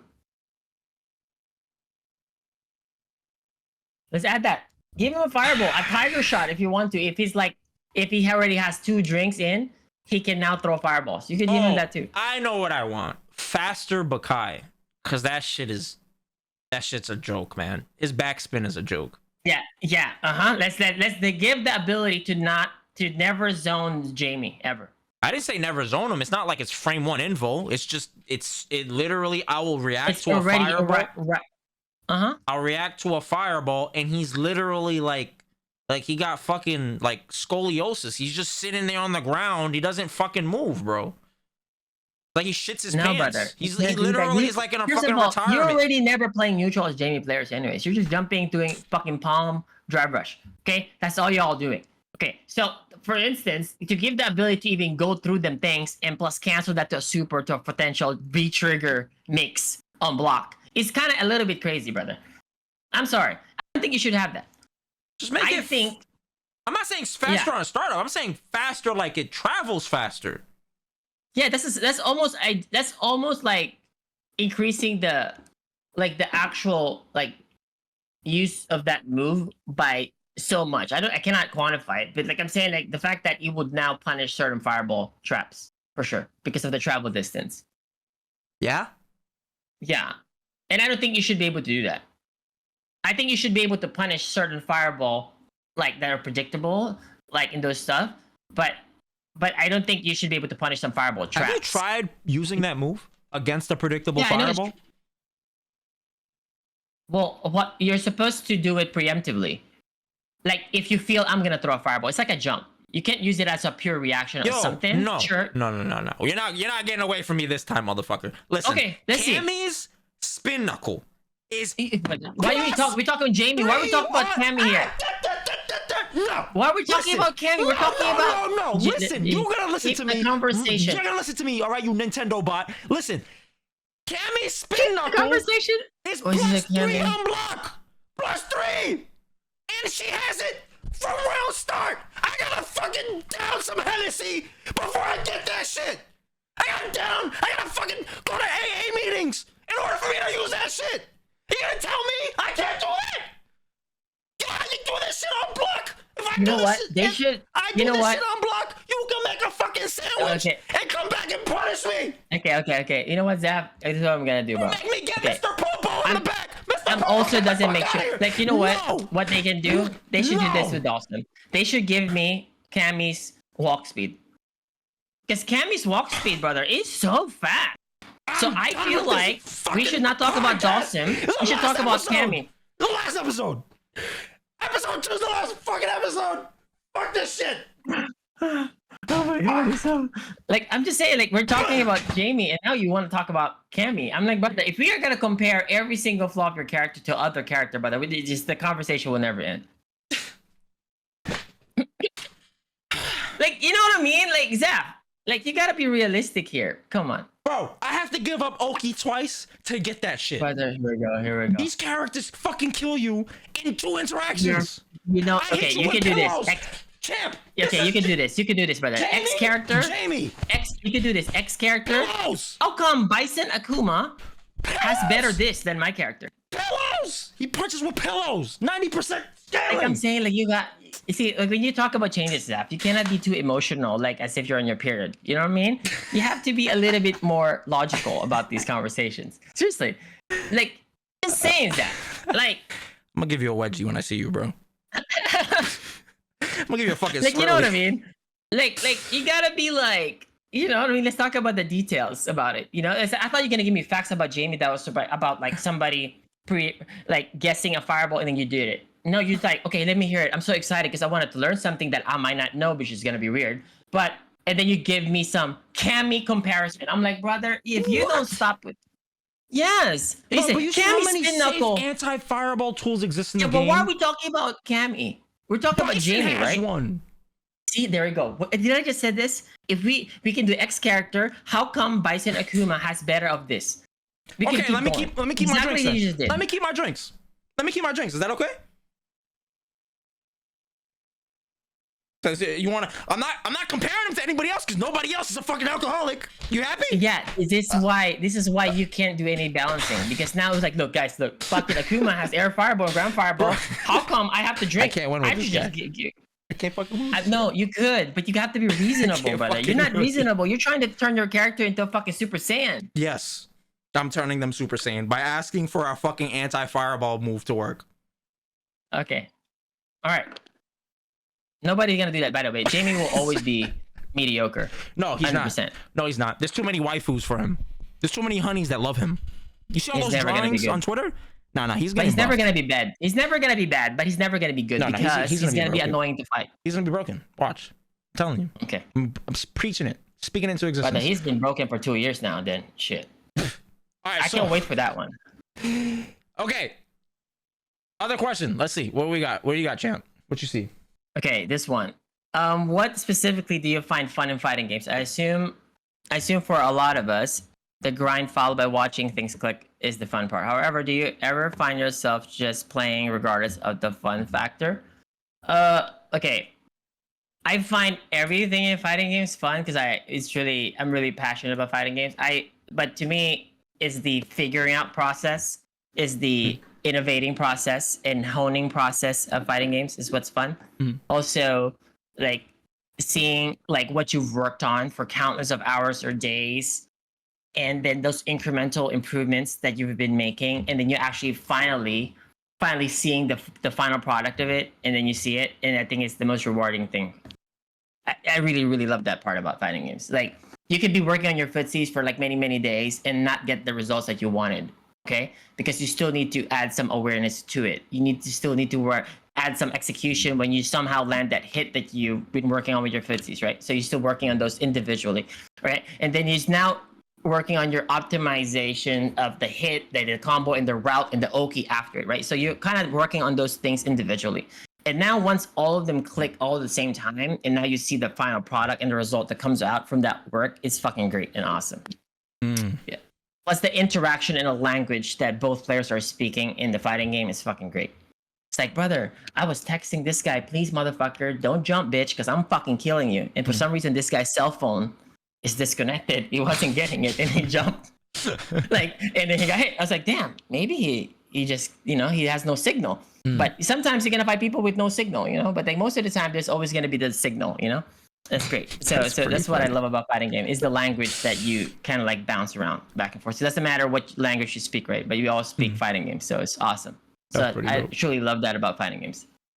So like selfishly, I like the creation aspect of it. I love coming up with solutions to things that people think is like really hard or difficult to overcome. And I really I love that part of like the eureka moment, like everything finally worked, everything clicked, like that shit, that dopamine is nothing like it, honestly. That I love that experience. And then it could be as simple as like landing a combo, getting a whiff punish on a move that was super challenging for you and has been giving you a hard time. It could be overcoming a matchup. It can be specifically targeting a player's habit or a style of like defense that's been giving you a hard time or anything like that. I really love that. And then like unselfish is like I love playing and inspiring people. I love when people are like, I watch you play and it makes me want to play, or it makes it feel like, you know, anything is possible regarding the game. That's what I love. Those two things for sure. Oh, that's nice. That's nice. Oh, That's a nice answer. thanks. That's nice, bro. Oh yeah, by the way, just to add things to it, I think that a lot of people, when they're working on that one specific area that they're working on, and it's not working for them, they're not getting the results that they wanted, and they're like, bro, it's not working, though, fuck this shit. I'm just gonna switch characters. I'm just like, this doesn't work. I don't know, it's not working. It's because you haven't really worked on the other area that will complement that part that you actually want. Whoa. Right. So imagine you're working on your footsies like this and this and that, right? But you haven't really worked on the spacing that needed to understand that when to use it, and the whens and the hows, how to use it, right? Like, and then like also the conversion out of it, and then to calibrate that new tool that you have now to be part of your game, it takes a little bit longer as well. And a lot of people, I mean, yeah, actually most people, they quit before they get to the part that they actually get the full realization of it. Wow. And that's the thing about fighting games that's super annoying, because in fighting games you could make 10 decisions, right? We have 10 decisions. You can literally make 8 good decisions in a row. If you make 2 bad choices or 1 bad choice, sometimes you just lose. This is how fighting games are, right? Like, so what I just tell you is that you're making good choices at the start or at a time. You shouldn't feel entitled that you feel like you should win that game, because you messed up. So you're judged because of the amount of messed up. How often, right? Or how less you fucking messed up, right? Like, so it doesn't matter. So it all comes down to how many mistakes, right? Wow, that changed my brain. Control. That literally changed my brain hearing that. But that's the reality, though. Like, for instance, like it's always like that. And if you actually pay attention to fighting games, it's always been like that. Like, it's never been like, oh my god, this motherfucker made a lot of good choices. Yeah, sure. But the other guy, also a pro too, is making good choices. But how did he lose? Yeah, that motherfucker whiffed, bro, and he just died. Oh, that motherfucker did whiff a DP for no reason. Why did you do that? And then he lose, right? Now we just forgot every good choices that he made all the way through, right? But that's how it is in fighting games, though. It's kind of like, look at boxing, for instance, right? It don't matter how many good choices you're making, right? If you get hit, you're dead. They say it's the like punch you don't see that knocks you out. Yes. Yeah. And usually a mistake is obvious. It's not done on fucking purpose, so it's unintentional, aka the punch you didn't see, right?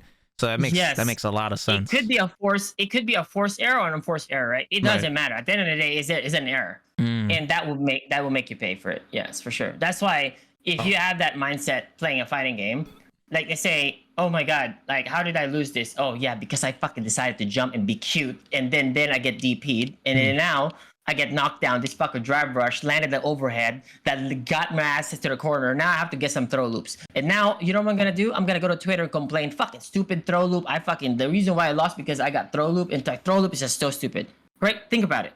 Okay, sure, there's some truth to that, but you could have actually prevented all of that if you just decided to work on your ground game and not jump that time, so you don't get all the way to the corner and have to guess a bunch of 50-50s. So you know what I'm saying? Like, that's one way to look at it, right? You know? But that's how it is in fighting games.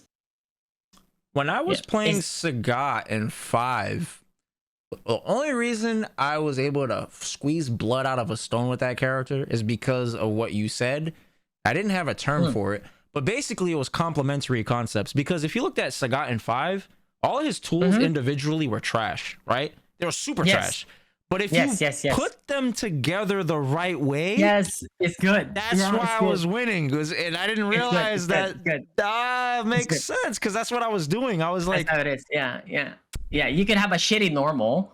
Yeah, it's trash. Okay, for instance, let me give you an example. Like Marissa's 2MP is hella slow, right? So 8 frames, right? 2MP. Technically, in a vacuum, that's trash, right? You know, like it's just but if you add it to all parts of her game, that's pretty good 2MP in general, because of the range she does, and then you know she got her fucking Gladius here and there, right? So even though on paper it's a trash normal for a 2MP being 8 frames, it has a lot of use with the toolkit that she has. It's kind of like Dawson's 2MP is 12 frames, but you know it's really good 2MP, right? You know, for Dawson, right? For Dawson, for instance, like that. Even though it's a trash one, pound for pound, compared to other 2MPs like a Luke, for instance. But for the toolkit of the character, like combined with all the other stuff that he has, it's better. Yeah. So that's how you also gotta look at fighting games as well. In every attribute and skill that you work on, it's all the same. You know, it's like, okay, now I worked on this. I work on my anti-air. Cool. but did you work on how to make people jump? Understanding that how to make people jump. Okay, how do you make people jump then? Like that question, how do you make people jump? Because I can make him jump 100%. I can make somebody jump. I can tell you he jumping. Like that skill of that, how to make people jump is needed even if you're working anti-air. Because now if you work on how to make people jump, now your anti-airs are even better because now you're anticipating a jump. And on top of that, you have the execution to execute the anti-air, right? You know, either side. So that's important. Like, but if you didn't work on the ability to make people jump, then brother, like it's pointless working on anti-air because now every jump that they do, you have to use raw 100% pure reaction every single time. Right. Sure, you could do that, but that's not efficient to play a fighting game. Yeah, but you know what I'm talking about. You anti-air very well, right? When somebody jumps at you, like half the time it was a setup for them to jump, or you give them the rope to jump. Please jump, motherfucker! You're killing you, right? You know, it's never like it's like the other half is like sure they jump raw and then you reacted purely, okay. But the other half, it's all you have gaps and layers of situations that can make them jump, right? Because how much you pressure them, you know, etc. You know? Yeah. So in my brain, I always think it's possible to jump because when I used to have bad anti-airs, I was like obsessed with figuring out where people jumped, and it becomes like it's like learning a language, right? You learn words, and then you're like, oh, these words, if I combine them, I have a sentence, and I can communicate. I'm gonna make you jump. Right, and then the person gets the signal, like you said. Oh, they got the call. Okay, all right, jump, and then they jump, right? And so I have so many words, so many sentences of people jumping in weird ways, in weird times. That's why I'm always ready. You know what I'm saying? Yes. But it's like you said, it was just preparation that was built into my brain over time. Yes. You know, that's the kangaroo killer. Right. Yeah. The kangaroo killer. Kangaroo. Yeah, the kangaroos, brother. Yes. That's funny. That's good. Okay. Yeah, you have to punish the kangaroos. Okay, let me do one more question. What do you do when it feels like you aren't improving? How do you build the skills to improve faster? Yeah, did we just sort of answer that? In fighting games, you kind of have to work on a lot of different attributes for it to get the results that you want. So you feel like you actually improve. Because if you're learning just one area, you wouldn't get the result that you wanted. This is how it is in fighting games. I literally said, right, you know? Right, like remember I just said that, like if you work on your anti-airs, yeah, but how do you make people jump now? Right, for you to get the result that you wanted, you know? Even if you have that area, you still would not feel like you improved because you're not gonna get the overall result you wanted, right? So now, how do you put people now in the spot that they can jump and you can be optimally ready to anti-air at this spot as well? So that means you need to work on your space recognition, right? In the same time, like so, those things are like needed in order for you to feel like you're getting better. But in fighting games, to be honest with you, if you yourself want to feel like, man, I want to feel like I'm improving, right? You would never feel that. Like it's super difficult to feel that way. It has to be the people around you that would tell you that would feel that. Because it's like smelling your own perfume. Yeah. It's very difficult for you to determine like, oh yeah, did I improve or not? It's like people that around you would tell you that. Or your overall like stats or your results in general would tell you that, right? It's usually that, but it's never you. Yeah. So yeah, break down skills into little but that's how it is, though. Little blocks, little hills, and then you build a staircase. You have to look at fighting games that way, you know? Like I love fighting games, and fighting games are technical because it requires many different skill set for a player to be successful, you know? It's just the way it is. So fighting games takes time. But at the same time, you need to learn many different attributes, you know, to kind of like get the result that you want. You know, and yeah, in specifics, oh man, it's fucking crazy. It's hella fun though. Okay, let me ask one more question. Maybe I'll play Street Fighter soon. I think I'll play Street Fighter when the season starts. Okay. I haven't played so long. Yeah. Hopefully Dawson gets buffed. That would be sick. I don't care if they buff him or not. I can just play any character anyways. True. Okay. All right, last question. What builds an actual great player? What are the most important skill sets that one should develop? I say mindset first. You should always start with your mindset. That's number one. 100%. That's 100% number one. You can have all the skill, you don't got the mind. Fuck yeah. You put the wrong fuel in a car. Yes. Yeah. You know? If you notice, like, it's not always the most skilled player wins the tournament. Like skill. I'm talking like skill. Like it's not always, right? Sometimes the person who is like just has that tenacity to just look, I'm gonna fucking take this from everybody. You know, that mindset that you have, you know? Right. And that's what somebody like being able to turn on that switch. That is what wins. That just gets you dubs default, you know, plus being skilled, of course, that helps all the time.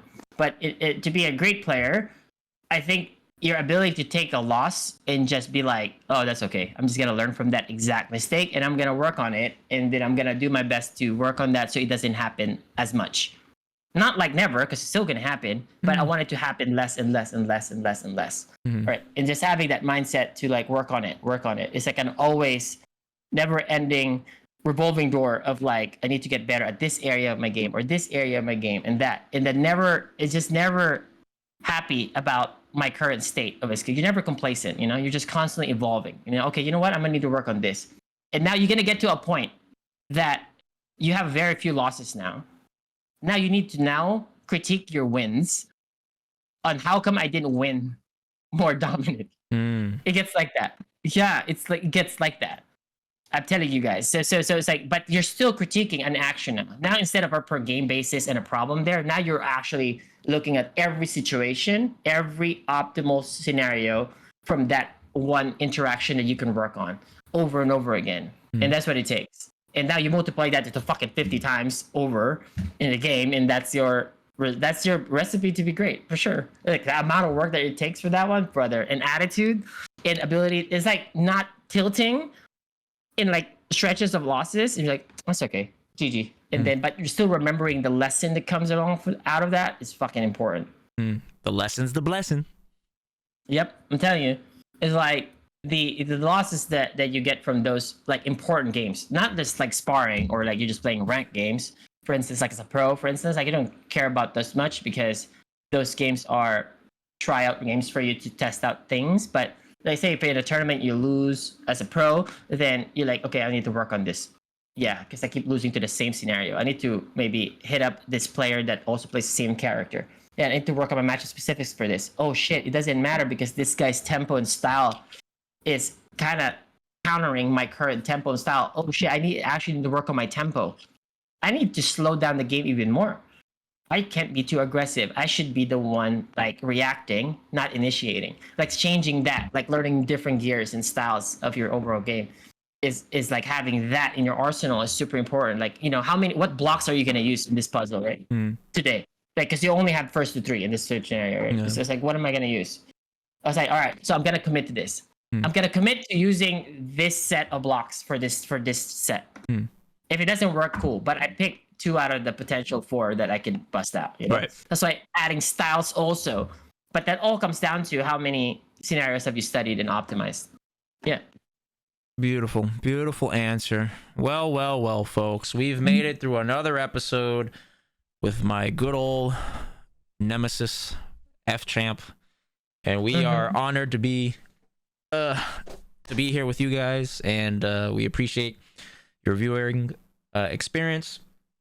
Thank you guys for taking your time and oh my god, vibing. I want the patch already. I want the patch. Yeah, it's gonna take a month, huh? It's like what we have, like what 5 weeks for the next patch. Yeah, it's what June 5th. So we got how many weeks? We got 1, 2, 3, 4, 5. It's gonna be on a Thursday. Yeah, 5 weeks on Thursday. We got a ways to go, guys. Well, all right. Yeah, and I really want to play though, but I want to play like the new patch and a new character. Let's say I play Elena, whatever. You know what I mean? And then like learning the character with the people. Yeah. And making mistakes and breaking down every change of every character and predicting what would the meta feel or look like after X amount of days or months, whatever. And that's super exciting to me. Reading the patch notes and breaking them down, every single one of them. I feel like if Capcom was like a little bit nicer, I feel like they should just release the patch notes now. So we can prepare which character, you know what I mean? Kind of like that. Like, I think it would be awesome, but yeah, but that's too much to ask. Yeah. Because usually those guys release the patch, then the patch notes. Fucking a few hours later. I'm like, brother, you release the patch notes. Within the patch note, it says the patch will go live at X time. You know, do it like StarCraft. You know what I'm saying? Right. Yeah, Valorant does the same thing. They do like the notes and then notes, and then the patch at the said time and date, right? Yeah. No, these guys do it different. Patch first. and then patch notes later. I'm like, and now so we end up looking like idiots testing everything in training mode. Wait, did this change? I feel like it did. Then a bunch of placebo effects happening. Right. No, I swear this just changed, brother. Like I feel like drivers is slower, like because we have no idea what the fuck is happening. Right. Yeah, because it's not like we couldn't compare. Okay, try it in the other version. No, because it already got patched. Right. It's like, oh my god, it's like so backwards. I hate it. You know what's cool though? I love when the patch comes out and Kioma, he keeps the previous version and he plays like both versions side by side with the same arcade stick or whatever. So you get to see that shit is so sick. Awesome. I love watching his streams on the patch note days and stuff like that. But all right, everybody, chat, we're out. That's awesome. That was fun. Dude, I need to figure out the stream too, but like I don't know which one to play though. I want to play new Street Fighter, so but I don't want to play City of the Wolves. But I do want to stream though and play 7 stream in a week. Yeah. Sounds like West Coast ranked is calling your name, my friend. Yeah, so I want to play maybe Marvel or something. All right, I'm gonna raid you, Ryan. Hang out with y'all for sure. All right, everybody. Thank you guys. Thanks for watching. Peace, peace, peace, peace, peace, peace.